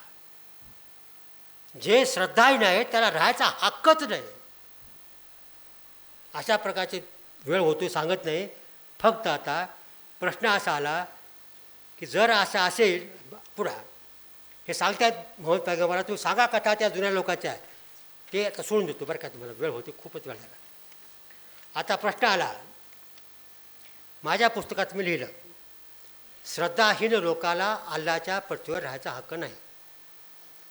ते चंद्रमंगल जायचं माहीत नव्हतं, कदाचित चंद्रमंगलसुद्धा अल्लाचेच असणार, तर तिथेही आपल्याला नरकाशिवाय दुसरी जागाच नाही. तेव्हा श्रद्धाहीनाला राहायचा अल्लाच्या पृथ्वीवर हक्क नाही, हे मी कुराणाचे आधार देऊन सांगितलं. आणि पुस्तक आम्ही अभिप्रायावरती काढली. आपलं हे चुकलं असेल तर पंचायत नको म्हणून आम्ही पाठवलं जमात इस्लामीकडं. 5 लोकाची पंडिताची कमिटी बसली. आमचं पुस्तक बारकाईनं वाचलं आणि मला 61 पानाची प्रस्तावना लिहून दिली. 61 पानाची 5 लोकांच्या सहीची. छापा म्हणाले. 61 पानाची प्रस्तावना माझ्या पुस्तकाला छापली. जमात इस्लामीचे 5 मुस्लिम पंडित, महाराष्ट्राचे मुस्तफा फारूक अध्यक्ष, आता इराकमध्ये सरचिटणीस आहेत ते फार मोठे आहेत. ते 5 लोकांनी हे पुस्तक इतकं चांगलं लिहिलं आहे, मुसलमानसुद्धा लिहू शकणार नाही. खरं लिहिल्याबद्दल शेषराव मोरेला शाह फैजल 1 कोटीचा पुरस्कार देण्यात यावा सौदी अरेबियाचा, अशी आम्ही शिफारस करणार आहोत. जे आम्हाला बोलता येत नाही भारतात ते खरं खरं मोरेने सांगितलं म्हणून कौतुक आहे. त्यांनी म्हटले अल्लाचा अधिकार काय, अल्लाचा अधिकार योग्यच, असं उपशीर्षकाखाली त्या प्रस्तावनेमध्ये 5 पंडितांनी माझ्या पुस्तकाच्या प्रस्तावनेमध्ये काय लिहिलं आहे ते वाचवतो. विश्वाचा स्वामी एकच एक अल्लाह आहे. त्याचं मराठीत आहे बरं का, मूळ मराठीतलं. तोच सार्वभौम आहे. त्यानेच पृथ्वीवर मानवाची निर्मिती केली. आपल्या निर्मितीने कसे वागावे, कोणत्या आदेशानुसार वागावे, या साऱ्या गोष्टी मानवाला समजून सांगण्याची व्यवस्था केली प्रेषित पाठवून. त्यासाठी त्याने पवित्र ग्रंथासह प्रेषित पाठवले. स्वाभाविकपणेच अल्लाच्या अपेक्षा असणार. ज्यांना त्याने निर्माण केले त्यांनी त्याच्याच आदेशाचे पालन केले पाहिजे. मानवाच्या कल्याणाची उपजीविकेची जबाबदारी अल्लाने उचलली आहे. आकाशातून पर्जन्य, जमिनीतून वनस्पती इत्यादी यासाठी उत्पन्न केलेले आहेत. कुराणात हदीसमध्ये अल्लाने मानवाला सविस्तरपणे वारंवार समजावून दिले आहे की त्यांचे अस्तित्व अल्लाच्या कृपेवरच आधारित आहे. या सर्व गोष्टी समजून सांगण्याचे कारण एकच आहे की मानवाने जाणले पाहिजे की एकमेव स्वामी असणाऱ्या आज्ञा पाळणे त्याच्यावर बंधनकारक आहे. आज्ञा पाळतो त्याला आज्ञाधारक म्हणतात, त्यालाच मुसलमान असं नाव आहे. पुढं उदाहरणार्थ, एखादा व्यापारी, उद्योजक किंवा मोठा शेतकरी आपल्या कामासाठी नोकर ठेवतो. त्याला चांगल्या प्रकारे कामे जबाबदाऱ्या समजावून सांगतो. नोकरीसाठी काही अटी निश्चित करतो. त्यानुसार वागणे नोकरदाराला बंधनकारक असते. मालकाचे आदेश न पाळल्यास त्याची नोकरी जाऊ शकते. दुसरे उदाहरण म्हणजे देशाचा कारभार चालण्यासाठी शासन कर्मचाऱ्याची नियुक्ती करते. त्याच्यावर काही निर्बंध लादते. तो कर्मचारी शासनाच्या ध्येय धोरणाविरुद्ध वागू शकत नाही. नियमाचे उल्लंघन करण्याचे त्याला स्वातंत्र्य नसते. आपल्या मर्जीनुसार मुख्यालय सोडून इतर ठिकाणी जाता येत नाही. मतदान करण्यापलीकडे राजकीय प्रक्रियेत भाग घेता येत नाही. शासकीय नोकरी चालू असताना दुसरी नोकरी करता येत नाही. म्हणजे 2 मालकं नकोत, म्हणजे 2 देव नकोत. शासकीय कर्मचाऱ्यानेच काय, पण सामान्य नागरिकांनीही शासनाविरुद्ध बंड केले तर त्याला शिक्षा दिली जाते. प्रसंगी मृत्यूदंडही दिला जातो. मग अल्लाने तर आपल्याला निर्माण केले आहे, मग त्याला कुठलाच अधिकार नको काय? अल्लाने ज्याला निर्माण केले त्यांनी त्याच्याशी विद्रोह केला, त्याला नाकारले, सत्ताहीन बनला, तर त्याला शिक्षा करण्याचा अल्लाला अधिकार असावा की नको? आपण एकाच वेळी परस्पर विरोधी भूमिका घेऊ शकत नाही. एक तरी मुस्लिम बनावे किंवा अल्लाच्या शिक्षेस सामोरे जावे, तिसरा पर्याय तुम्हाला नाही. पुढे मानवाला श्रद्धाहीन राहण्याचा हक्क अल्लाने दिलेला आहे, परंतु त्याचे जे परिणाम होतील त्यासाठी जबाबदार ते राहतील. शिक्षेला तयार लागेल तुम्हाला. उदाहरणार्थ, भारतीय राजघटनेला व त्या घटनेतील कायद्याला न मानण्याचा हक्क भारतीय नागरिकाला आहे, पण त्यांनी जर ती घटना व कायदे मानले नाही तर ते शिक्षापात्र गुन्हा होतो. अशाच प्रकारे श्रद्धावान होण्याचे व श्रद्धावान राहण्याचे स्वातंत्र्य मानवाला दिले आहे, पण त्यांनी तो हक्क नाकारला तर त्याला कसे वागायचा, त्याला शिक्षा करायचा अधिकार दिलेला आहे अल्लाहला. ही भूमिका आहे. हे अत्यंत शिकलेले, त्याच्यामधला पंडित प्राचार्य आहे, उपसंचालक शिक्षण खात्याचा आहे, हे सगळे शिकलेले माणसं आहेत. ही भावना श्रद्धाहीन, हे काफिर वगैरे सोडून द्या, तुम्हाला राहायचा हक्कच आहे नाही. ही भूमिका माझ्या पुस्तकात पटवून मी दिले म्हणून पाठवून दिलेली आहे. आता पटणाला मौलाना बैदुद्दीन, लोकप्रिय हिंदूप्रिय, ते वारले आता, नांदेडला आले होते. त्यांचा जावई आमचा मुखेडाच आहे, त्यांना भेटलो होतो मी तो निजामुद्दीनला.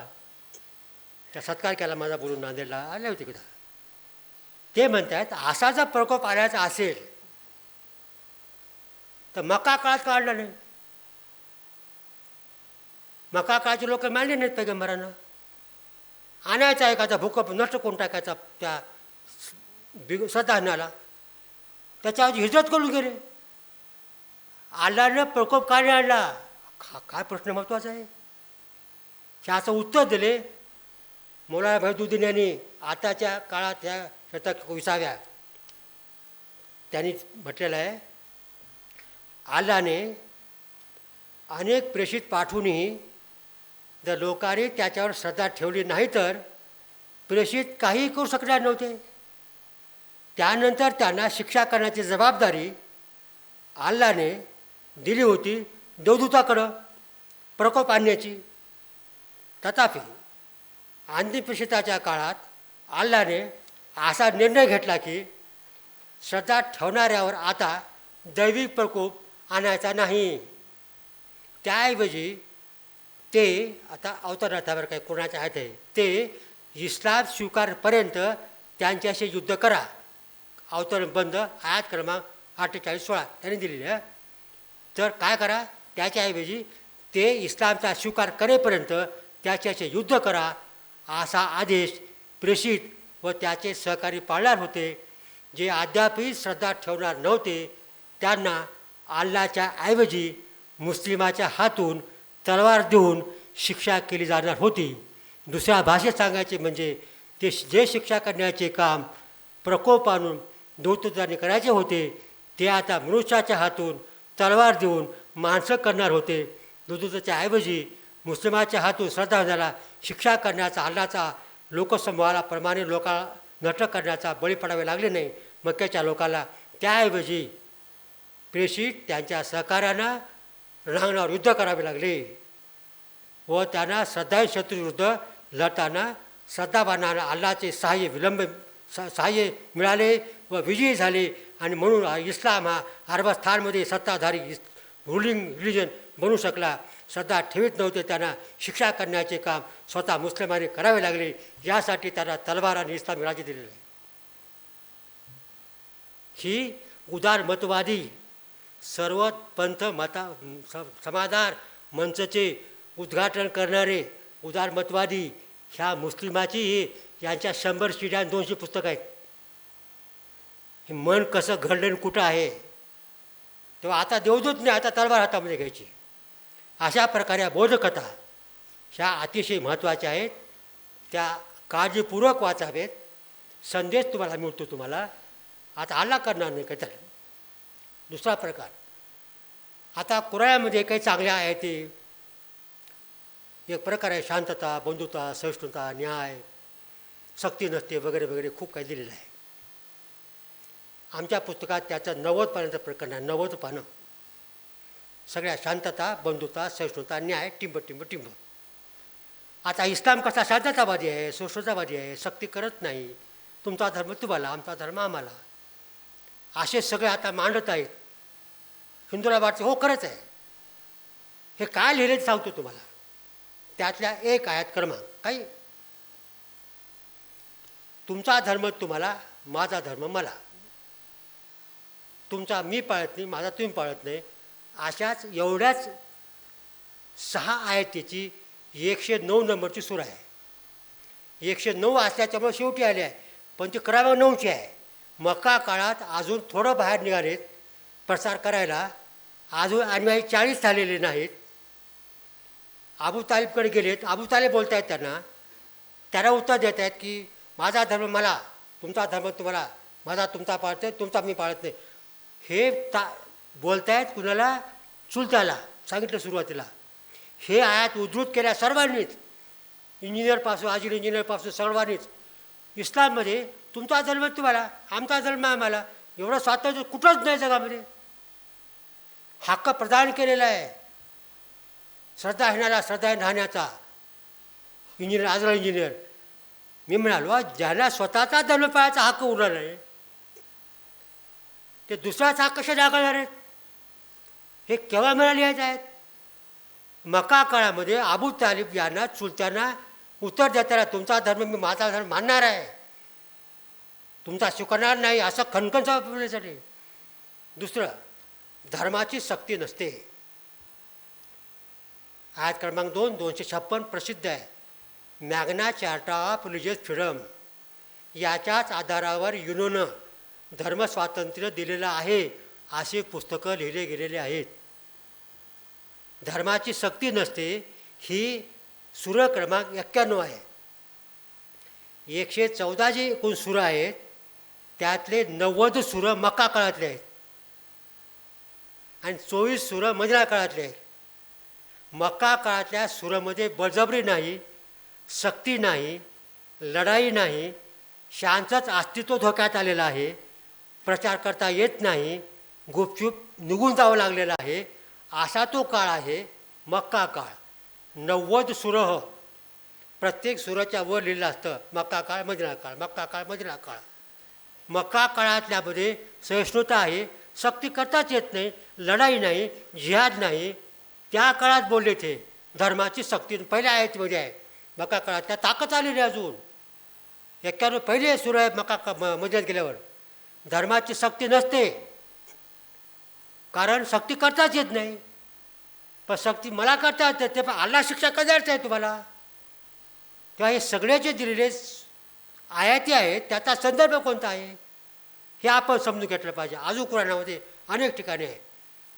पेशेत म्हणतात हे लोक हो, अल्लाहने सांगितले जर अल्लाहला वाटलं असताना साऱ्या लोकांचा एक समुदाय केला असता, धर्मसमुदाय, सर्वच लोकांना सरदार बनवला असतो.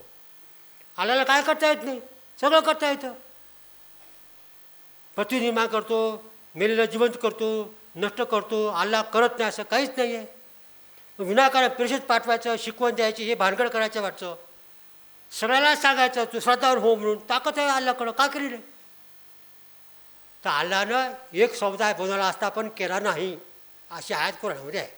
ह्याचा आधार काय घेतला आहे सगळ्या लोकांनी मानताना, हिंदूला सांगताना, मुस्लिम पंडितांनी की हिंदूला इस्लाम कसा शांततेचा आहे सांगण्यासाठी. बघा अल्लाहनं सांगितलं तुमचा धर्म तुम्ही पाळा, तुम्ही तुमचा पाळा.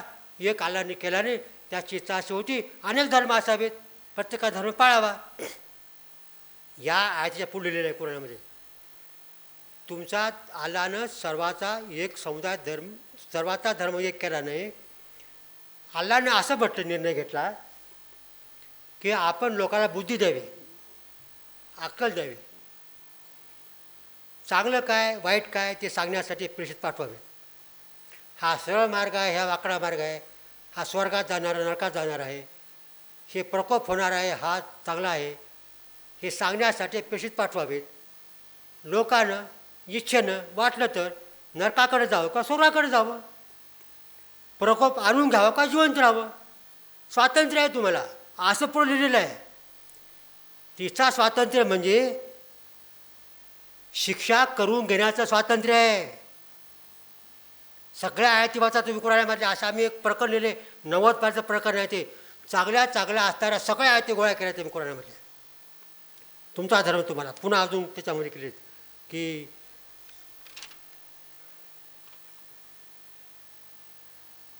म्हटलं समजतो बरं का नाही. म्हणजे कुराण सांगतं किंवा झाकीर नाईक होते ना ते सगळ्यात वाचा तुम्ही त्याचे शिड्या. खरं म्हणजे त्यांना भारतात बोलवलं पाहिजे, इस्लाम सांगू दिला पाहिजे आणि तुम्ही ऐकलं पाहिजे, म्हणजे माझं भाषा ऐकायची गरज पडणार नाही. त्याला उगा हाकलो जाईल तिकडे. तो खरा इस्लाम मानतोय, तो आपणही कुराण वाचित नाही, इस्लाम वाचित नाही, त्याचं ऐकत नाही. बरं पाठवू ते केलं ते केलं ते. तर कुराण म्हणतं प्रेषित अनेक पाठवलेले आहेत, सर्व प्रेषितावर श्रद्धावानाने म्हणजे मुस्लिमांनी बरं काय समान श्रद्धा ठेवावी. 2 प्रेषितात भेदभाव करणं श्रद्धाहीनता आहे. श्रद्धाहीनता अत्यंत वाईट असते बरं काय, सगळं कुफ्र आहे ते. अल्लाहनं प्रत्येक पुस्तकामार्फत धर्मग्रंथ पाठवला आहे. सर्व धर्मग्रंथावर सर्व श्रद्धावानांनी श्रद्धा समान ठेवली पाहिजे. 2 धर्मग्रंथामध्ये जर भेदभाव केला, हा चांगला वाईट नाही हा स्वीकारती म्हटला, तो श्रद्धाहीन समजावा, शिक्षापात्र आहे. जगातल्या प्रत्येक मानव समूहाकडं एक एक प्रेषित अल्लाहनं पाठवून दिलेला आहे. कुराणाचं वाक्य. असा एकही मानव समूह नाही जिथं प्रेषित पाठवला नाही. विचारलं मग हदीसमध्ये, हदीस म्हणजे सांगायचं राहून गेलं वेळेमध्ये, जे प्रश्नोत्तर आहेत पैगंबराचे सगळ्यात क्लिअर कट म्हणजे हदीस आहे. शब्दकोश आहे. हदीस म्हणजे कुराणाचा शब्दकोश आहे, डिक्शनरी आहे. ते त्यातल्या शब्दाचे अर्थ ते त्याचे 29 खंड आहेत 600 पानांची. सगळे म्हणतात निजामुद्दीनला कुणा कळायला मिळणार नाही. सगळे आणलेत, आम्ही बारकाईने वाचले. अनेक पाठ असतात लोक आहेत. 36 खंड 600 पानाचे आहेत हदीस.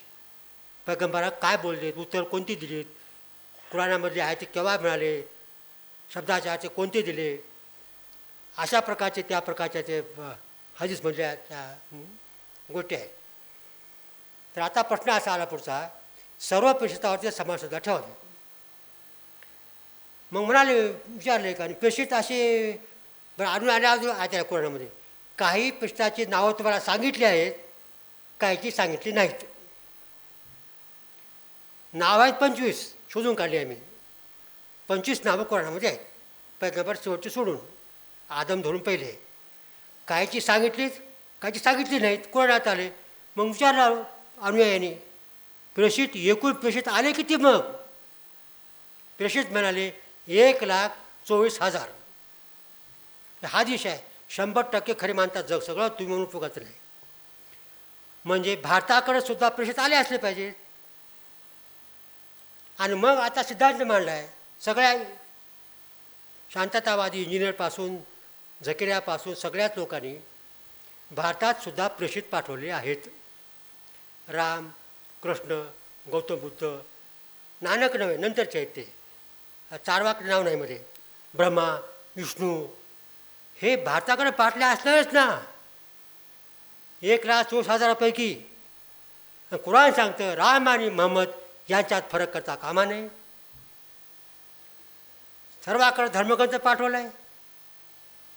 आपल्याकडे वेद आहेत, गीता आहे, बौद्धाचे ग्रंथ आहेत. हे अल्लाहने पाठवले असणार. हो, अल्लाहने पाठवले असणार. ते कुराण पाठवलं, तिकडं मोशाचा पाठवलं सगळ्याला. म्हणून वेद आणि कुराण यात फरक करता कामा नये. जो करील तो श्रद्धाहीन आहे, शिक्षेत पात्र आहे. जो राम आणि महम्मद यात फरक करेल तो शिक्षेत पात्र आहे. धर्मात धर्मग्रंथात भेद कर, सर्वावरती समान श्रद्धा ठेवली पाहिजे. सर्व प्रेषितावर समान श्रद्धा, हे तत्त्वज्ञान मांडलं जात आहे. हेच सांगतात ठेवून सगळं पुस्तकं झाकीर नाईक. आता याचा अर्थ काय? असा अर्थ असा आहे, जर मग वेद आणि कुराण हे अल्लाहनेच पाठवले असतील आणि दोन्ही शिकवण तुम्ही मानावे असं असतील, दोघांच्या शिकवणीमध्ये फरक आहे. यज्ञसंस्था आहे वेदामध्ये, यज्ञच नाही आहे. बरं, महाभारत घटला, श्रीकृष्ण म्हणते मीच देव आहे. तिथं दुसरा देव म्हणजे शैतानच. आम्ही अनेक देव मानतो, ब्रह्मा विष्णू हे अनेक प्रकारचं आपल्याकडं. धर्मग्रंथामध्ये फरक का बरं आहे? मग त्यांचं म्हणणं आहे असं झालेला प्रकार, अल्लाहनं पाठवून दिला प्रेषित एक धर्मग्रंथही शिकवण, त्या लोकांनी काही मांडला, काही मांडला नाही, आणि ती शिकवण भ्रष्ट केली. ते धर्मग्रस्त भ्रष्ट केला. ते कुराणाची प्रसाची शिकवण चुकीची मांडली. मग अल्लाहनं काय केलं? त्याला नष्ट केलं. काही लोकांना पुन्हा नवा प्रेषित पाठवला. नवा प्रेषित, जुना ग्रंथ, पुन्हा शिकवण लोकांनी ऐकली, काय ऐकली नाही, नष्ट केली, धर्म भ्रष्ट केला. पुन्हा नवा प्रेषित, जुना धर्म, नवा प्रेषित, जुना धर्म, असं करत करत हा अंतिम प्रेषित कुराण म्हणजे महम्मद पैगंबर, अंतिम धर्म कुराण म्हणजेच वेद होय. रामकृष्ण म्हणजेच महम्मद पैगंबर. आपण ते वेगळ्यात ना ते देवाची मूर्तीची पूजा करायचे. अहो, ते तुम्ही त्याला चुकीचं मांडलं आहे, असे नव्हते करत राम. अहो, शुद्ध स्वरूपातलं वेद हे नव्हेत. गीता अल्लाहने पाठवलेली आहे. मग कुराण आणि कुराण आणि गीता सारखा समान मानलं पाहिजे, पण शिकवण वेगळ्या आहेत. हे न हो, हे भ्रष्ट झालेली आहे. नंतर लोकांनी म्हणजे खुपसून दिले काही काही. शुद्ध स्वरूपातली गीता, शुद्ध स्वरूपातला वेद म्हणजे कोणतं होतं? अहो ते साधे कुराण होतं ना, मुळात कुराण होतं, ते भ्रष्ट करून त्याचा वेद झाला. त्या वेदाला शुद्ध करून कुराण आलं. त्या कुराण म्हणा वेद फिर घेऊन टाका, तुमचंच आहे ते सगळे. रामाची शिकवण, त्याचं मूर्तीपूजा करायचे ते तुम्ही शिकवले हो, असं नाही. ते राम तेच करायचे जे मोहम्मद पैगंबर करायचे. तुमचा राम, तुमचा कृष्ण तुम्ही चुकीचा मांडला आहे, भ्रष्ट केलेला आहे. मग आता जुनं मूळचं कुराण वेद कसा होते, राम कसे होते, डोक्याला ताप देऊ नका. काय करा, हे अंतिम प्रेषित मोहम्मद माना, कुराण माना, नमाज पढा, संपलं. तुमचा वेद आला, तुमचा राम आला, कृष्ण आला, ही शिकवण आहे. रोज मांडत आहेत. दारासुकोरी काय केलं हेच केले प्रकार, सगळे फसवाचे धंदे आहेत सगळे. सांगायची गरज नाही, शब्दापाची गरज नाही. हा लोक हो खरा लोकांना म्हणतात खरा. तर सर्वावर समान प्रेषित श्रद्धा ठेवा, म्हणजे अंतिम प्रेषित आता प्रेषित होणार नाही. हा आता ग्रंथ शुद्ध ठेवायसाठी काय करायचं? आता प्रकोप नाही. हातात तलवार दिले वैदुद्दीननी, हातात तलवार दिली. आता पैगंबर अल्लाहने इस्लामिक राज्य दिलेलं आहे. इस्लामिक राज्य येईल, तलवार येईल. जो कोणी इस्लाम राज्याच्या विरोधी होईल, जबाबदारी इस्लाम राज्यावर आहे. कुराण शुद्ध ठेवा, श्रद्धाहीन राहू देऊ नका. हातात तलवार घ्या आणि अल्लाहचा धर्म आता हा कुराण भ्रष्ट होणार नाही, शिकवण भ्रष्ट होणार नाही, पुन्हा प्रेषित येणार नाही. हा अंतिम प्रेषित आहे. सर्व जग हा श्रद्धावान बनलं पाहिजे, त्यांना त्या जगात राहायचा हक्क आहे. शांती, इस्लाम म्हणजे शांती हे नाव आहे. सर्व जगात शांती का नाही? तर काही लोक इस्लाम स्वीकारत नाहीत, ते बंड करतात. सर्वांनी इस्लाम स्वीकारावा, शांती निर्माण होईल. मग सगळे मुस्लिम भांडतात एकमेकाला. का बरं? इस्लाम नीट पाळत नाहीत म्हणून भांडतायत. इस्लाम खराब पाळा ते भांडतच नाहीत. इस्रायल विरुद्ध इराण हे का भांडतायत? अहो ते खरा इस्लाम पाळतच नाहीत. हे कुणीकडून गेलं तरी कुराणावर स्वतः कायम आहे. हे मांडलेला मूलभूत इस्लाम शिया मानतो. शिया सुनी नंतरचे प्रकार आहे सगळे. आता हा भाग झाला. आता आपण पुढे येऊ. हे दोन प्रकार झाले इस्लाम प्रसाराचे. एक, तुम्ही नरकात जाणार आहात. नरकाग्नी इतका भयानक आहे की लगेच आपण श्रद्धावर होऊन जाऊ. मी एकाला बोललो, नरकात काय ते नागण फिगण हे जातात असं सांगत जाऊ नका म्हणजे मला. हिंदुत्ववादी एकजण म्हणाला, का बरं? अरे घाबरून म्हणजे होतील मुसलमान. म्हणलं हो दे मुसलमान, काय करायचं असतात ठेवून तर हो दे त्याला मुसलमान. असं भित्राला त्याला एवढं समजत नसेल तर ठेवायचं कशाला हिंदूमध्ये? नरकागण एवढं आहे, घाबरून मुस्लिम होईल म्हणे. हो दे म्हणलं, जाऊ दे तिकडे असले बायचं, काय उपयोग नाही याचा बाबतात. हां, स्वर्गात फार चांगलं आहे. मग इस्लाम सुशिकर दे का स्वराव, काय ते स्वागत, काय ते नाद्या, काय ते दारूची म्हणजे खाली कालवे. अरे म्हणजे चांगलं म्हणून झाला मुसलमान तर हो दे म्हणलं. असे जाऊन जाऊन शिल कुठं ते चांगले राहतील. आता तिसरा प्रकार आहे, म्हणजे हा नरकाची शिक्षा देऊन इस्लाम करणं हा प्रकार. दुसरा प्रकार आहे, बोधकथा सांगायच्या तुमच्या साऱ्या मानव समूहाला आला नष्ट करील. व्यक्तीला स्वर्गात, समूहाला नष्ट. हे पैगंबर येईपर्यंत. एका लिहिलेल्या कुराण भाषामध्ये भारतामध्ये प्रेषित आले होते. त्यांनी मूर्तीपूजा करू नका म्हणून सांगितली. लोकांना ऐकले नाही. इथं प्रेषित आले, अल्लाहला मागणी केली, ह्याला शिक्षा कर. अल्लाहनं भूकंप घडविला. त्याचे भग्नावशेष म्हणजे मोहनजादारो हरप्पा आहे. हे पुस्तकच आहे कुराण भाषेचे. इथं आले होते, तुमची गत होणार आहे. आता दोन प्रकार झाले. एक, बोधकथेची भीती घालून तुम्हाला नष्ट करील, वाचा. आता तिसरा प्रकार आहे, हे दोन्हीही बौद्धिक झाले ना, नुसतंच बोलणं झालं, नाही ऐकलं तर. मग तिसरा प्रकार आहे जिहाद. जिहाद म्हणजे काय? जिहाद म्हणजे साधा प्रयत्न करणं, पराकाष्ठा करणं, स्ट्राईव्ह. मी तुम्हाला समजून सांगत आहे, तुमच्यामधलं काही गैरसमज दूर करत आहे, मी प्रयत्न करतो आहे, ही जिहादच आहे. अज्ञान दूर करणं जिहाद आहे. प्रत्येक गोष्ट जिहाद आहे. त्याचे दोन प्रकार आहेत इस्लामी परिभाषेमधले. ही डिक्शनरी मिनिंग झाला अरबी भाषेतला. प्रयत्न करणं, पराकाष्ठा करणं. त्याचे दोन मार्ग आहेत. एक जिहाद अकबर, जिहाद असगर. अकबर म्हणजे मोठा, असगर म्हणजे छोटा. मोठा म्हणजे कोणता? स्वतःविरुद्ध करायचा. मद, मोह, क्रोध, षड्रूप आपल्याकडे आहेत ना. तर षड्रूपू स्वतःतले काढून आपण शुद्ध, सज्जन, चांगले माणूस बनायचे. ही फार चांगली शिकवण आहे, कुणा नाकारता येणार नाही. म्हणजे आपल्याच विरुद्ध आपण चांगले बनण्यासाठी संघर्ष करायचा. हा केला तर कुणा नको आहे, ह्याचा वादच नाही आहे. आता दुसरा जिहाद आहे, दुसऱ्या विरुद्ध करायचा. आपल्या विरुद्ध करायचा, करत बसा, चांगली गोष्ट आहे. दुसऱ्या विरुद्ध करायचा. आता कशासाठी? त्याने इस्लाम स्वीकारावा, नाही नरकात जाऊ नये म्हणून, किंवा मरून जाऊ नये म्हणून, त्याला चांगल्या ठिकाणी जावं स्वर्गात, त्याला सुख लाभावं म्हणून त्याच्या प्रयत्नासाठी प्रयत्न करणं होईल. त्रास ह्याने घ्यायचा आहे. मग आता ते करायचे मार्ग 3 आहेत.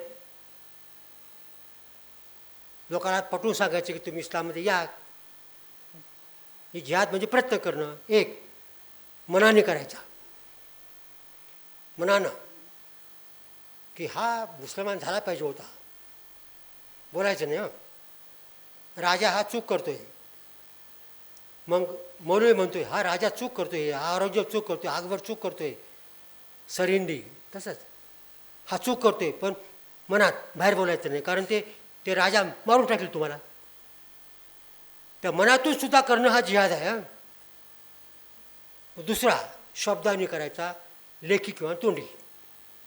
हा दुसरा प्रकार आहे. उदाहरण फार छान आहे. जहांगीरच्या काळामध्ये अकबराने मार्ग भ्रष्ट केला, इस्लाम मार्ग भ्रष्ट केला, असं सगळ्या मुस्लिमाचं आझाद मौलाना सहित मत आहे. त्या काळात शेख सरंदी नावाचे एक सुफी संत निघाले, नक्षबंदी. म्हणाले की अकबर मार्गभ्रष्ट होतो आहे, तू उठा याच्या विरोधामध्ये. आणि सगळे सैन्याला, सेनाधिकाऱ्याला याच्यावर उठवलं. अकबराच्या काळात काय फारसं झालं नाही. जहांगीर आला, सगळ्या सेनापतीला सांगितलं या अकबराचं धोरण फॉलो करतो, वापरतोय, ह्याला उडवून राहावा, इस्लामच्या विरुद्ध काम करतोय. आणि मग ह्याला बोलून घेतलं जहांगीरने शेख सरहिंदीला. तो म्हणतोय 1000 वर्ष झाले महमद पैगंबर जाऊन, मी आता नवा प्रेषित आलो आहे, नवा धर्म सांगायला, सहस्त्रकाळचा नवा पुनरुद्धारक आहे मी. भारतातला सर्वात मोठा धर्मगुरू कोण असेल तर शेख सरहिंदी आहे. त्याचा अभ्यास केल्याशिवाय तुम्हाला पुढं काहीच समजणार नाही. हा अकबराच्या काळात जन्मला आहे, अकबरापासून इस्लाम वाचवण्यासाठी जन्मला आहे. आणि हा अकबर गेला, जहांगीर आला, हा सगळ्या सेनापतीला सांगायला लागला बंड करा, जिजा रद्द केला वगैरे वगैरे, का देवपूजा करतो, दिनी राय आणला वगैरे वगैरे सगळं. जहांगीरने बोलून घेतलं. शेख सरहिंदीला आला, तिथं असं चला ते पाया पडत सांगतील बलकोडे कसा तर कुणीसात करत. बादशाह बसला, तो असा ताट आला. लोक सगळे बघायला लागले, अरे काय प्रकार आहे हा? येतोय ताट पाडणे, येतोय कुणीसात करत नाही, पाया पडत. विचारलं जहांगीरने, का तू पाया पडत नाहीस, नुसता करत नाही? म्हणा मी मुसलमान म्हणून करीत नाही. पुन्हा अपमान, तुम्ही मुसलमान नाही आहात. म्हणलं का? अल्लाच्या शिवाय कुणासमोर नमायचं नाही, हा खरा मुसलमान आहे. मग नमणार नाही मी, तुम्ही खरे मुसलमान नाही. असं तोंडावर बोलणारा एक निघाला आहे. लगेच टाकून दिलं लाहोरच्या तुरुंगात. त्याला तुरुंगात टाकल्याबरोबर महमद खान, लाहोरचा सुभेदार आला सैन्य घेऊन. सगळे उठले, सगळे सेनापती. लढाई झाली झेलम ठिकाणी. जहांगीरचा पराभव झाला. आज्ञा केली सोडून द्या त्या तुरुंगातून. आणि जहांगीरचा ह्याला सल्लागार नेमण्यात आलं, शेख सरहिंदीला. आणि त्याचाच मुलगा हा गुरु म्हणजे औरंगजेब आहे. औरंगजेब कुठे निर्माण झाला? शेख सरहिंदीपासून. थोडक्यात काय की तोंडी जिहाद करता येतो, पण शिक्षा भोगली पाहिजे. नशिबाने सगळे सैन्य बाजूला होतं म्हणून औरंगजेब तयार झाला या शेख सरहिंदीमुळं. तर तोंडी किंवा लेखी बोलता येते, पण ते सांभाळून बोला, कारण तुम्ही जिवंत राहाल की नाही खात्री करून बोला, समोर कोणाला बोलता येते. तिसरा प्रकार आहे हातानं किंवा शस्त्रानं. पण शस्त्र केव्हा घ्यावं, हाताने केव्हा करावं, हे विजयाची शक्यता असेल तर घ्यावी, आत्महत्या करायची नाही. सय्यद अहमद खान अतिशय न्यायाधीश, अगदी 1857 नंतरच्या काळातले, त्याने अलीगडची स्थापना करणारे, त्या लिहून ठेवले जिहाद म्हणजे काय. जिथे विजयाची शक्यता आहे तेथे लढाई करणं ह्याला जिहाद म्हणतात. पराभव व्हायची शक्यता असेल तर त्याला जिहाद बनत नाहीत. तिथं तडजोड केली पाहिजे, भाईचारा म्हटला पाहिजे, हातात हात घेतला पाहिजे. ताकद निर्माण झाल्यानंतर जिहाद करायचा असतो. तेव्हा तलवारीनं आणि हातानं जिहाद केव्हा करायचा, हातात ताकद असेल तर करायचा. समजा आता जिहाद करावं का हातानं करावं का तलवारीनं करावं, उठावं का इस्लामिक राज्य करायकरता, 5 झाले तर मग काय करावं. महम्मद पैगंबर साहेब आज असते तर त्यांनी काय केलं असतं हे बघावं. महम्मद पैगंबर साहेबांनी मदिना काळामध्ये हातात तलवार घेतली होती का. त्या भारतामध्ये आता मक्का काळ चालू आहे. मदिनेत जाऊन तलवार घेतली आणि मग ते मदिनेमध्ये इस्लामिक राज्य केलं. तिथून मग भारत आक्रमण मक्केवर केलं आणि सारा अरबस्थान इस्लामय केला. तर असं करू आपण, आधी मक्का मदिना निर्माण करू, म्हणजे पाकिस्तान, तिथून भारतावर हल्ला करू आणि भारताच्या मक्केला आपण पुन्हा भारतात करू. अशी 2 पंथ आहेत इस्लाममध्ये. इतर राहून संख्या वाढवून करू, आपण पाकिस्तान निर्माण करून हल्ला करून तुम्ही उठू. म्हणजे जिहाद केव्हा करायचा, तलवार घ्यायची पण विजयाची शक्यता असेल तर.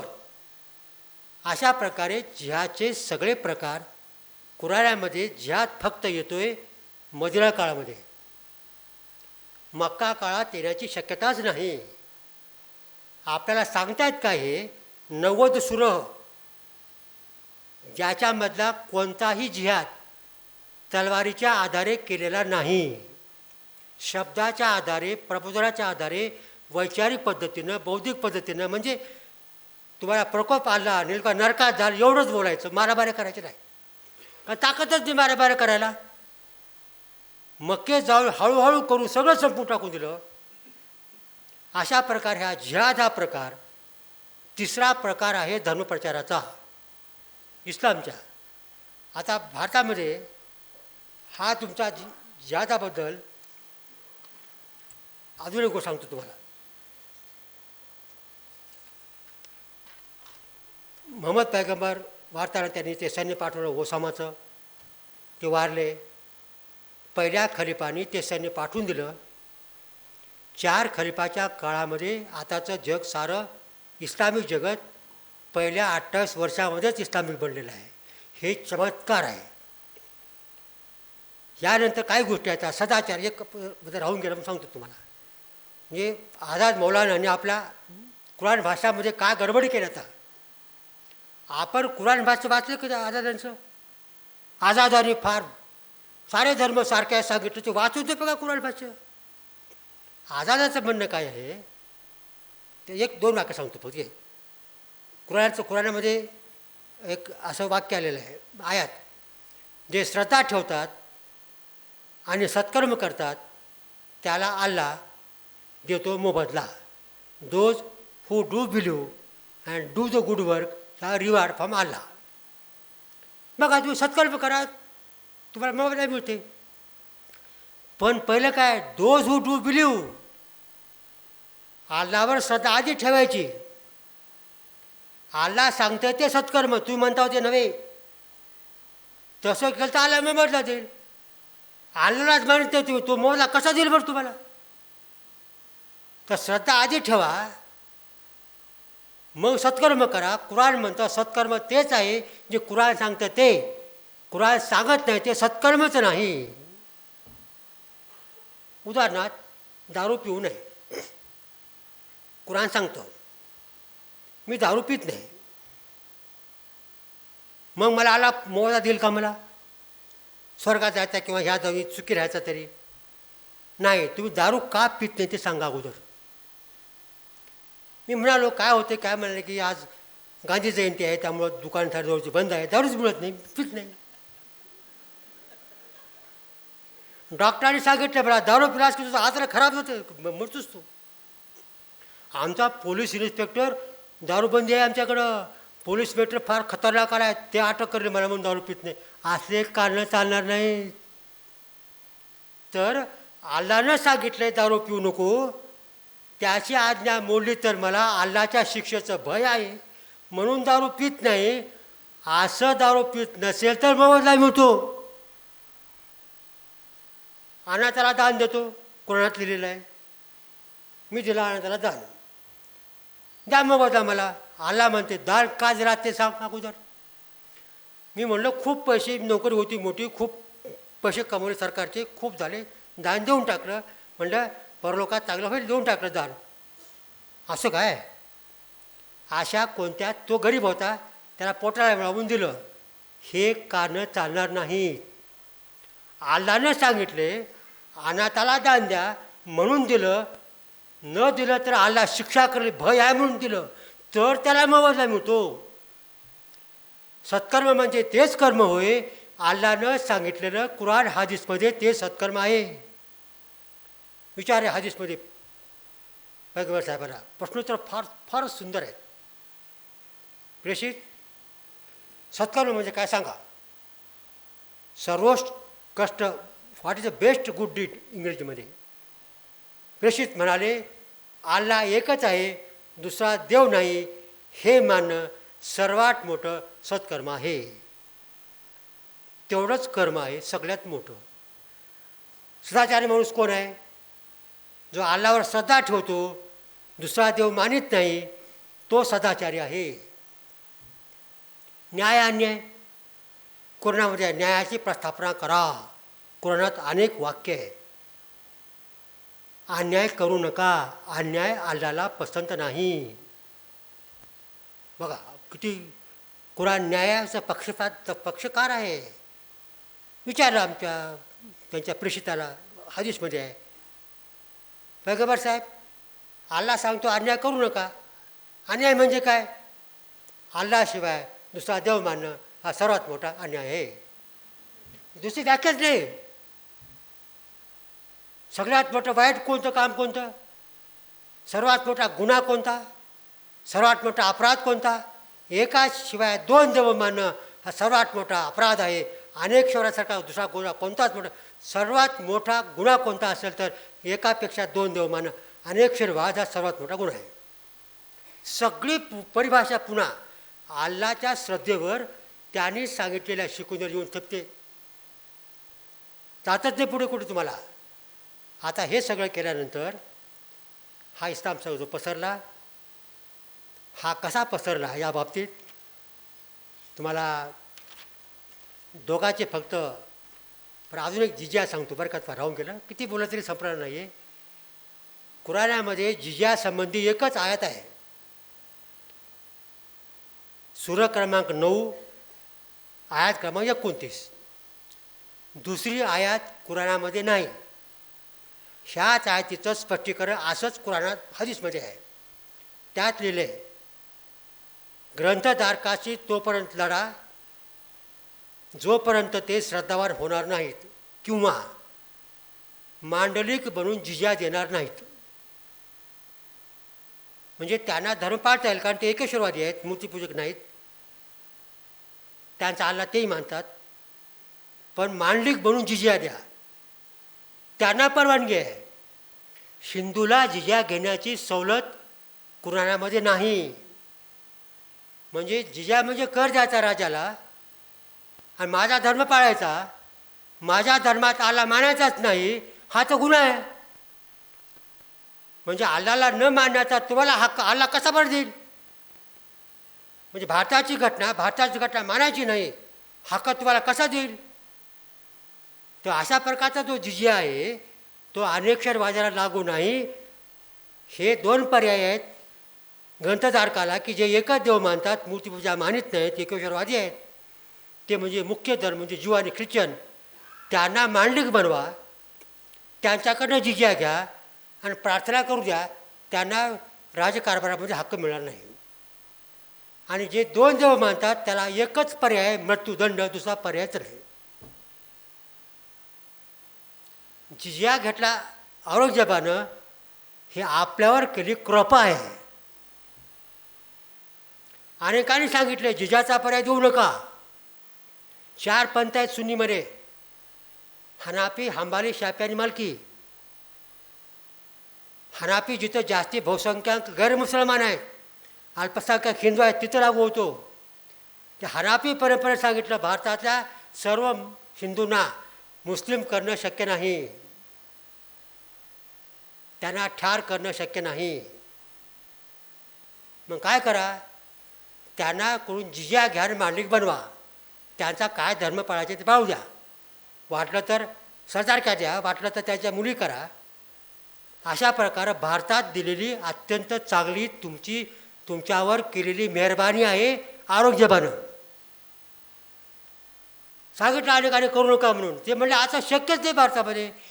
आला ते ओझं घ्यायला 2 नंबर आदिशा कोणामध्ये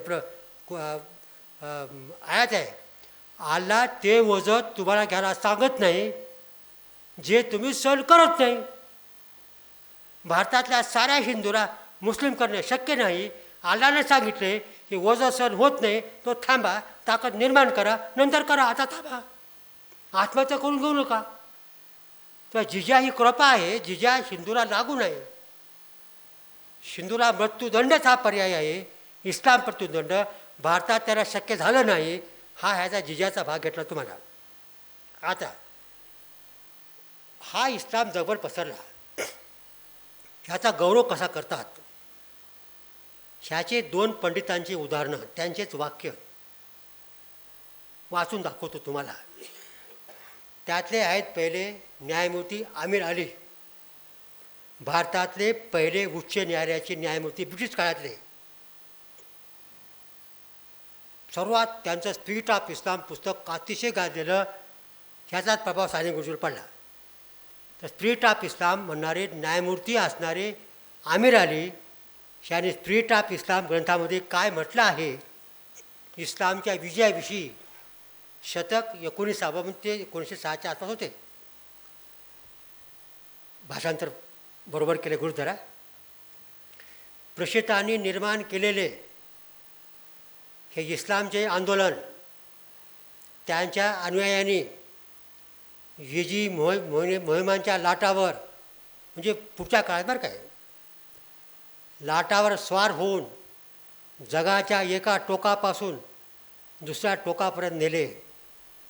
शतकानुशतके परस्परात लढाया, रक्तपात करणाऱ्या टोळ्यांची मायभूमी असणारं अरबस्थान अचानक चेतना निर्माण होऊन समान उद्देशाने प्रेरित होऊन उठला.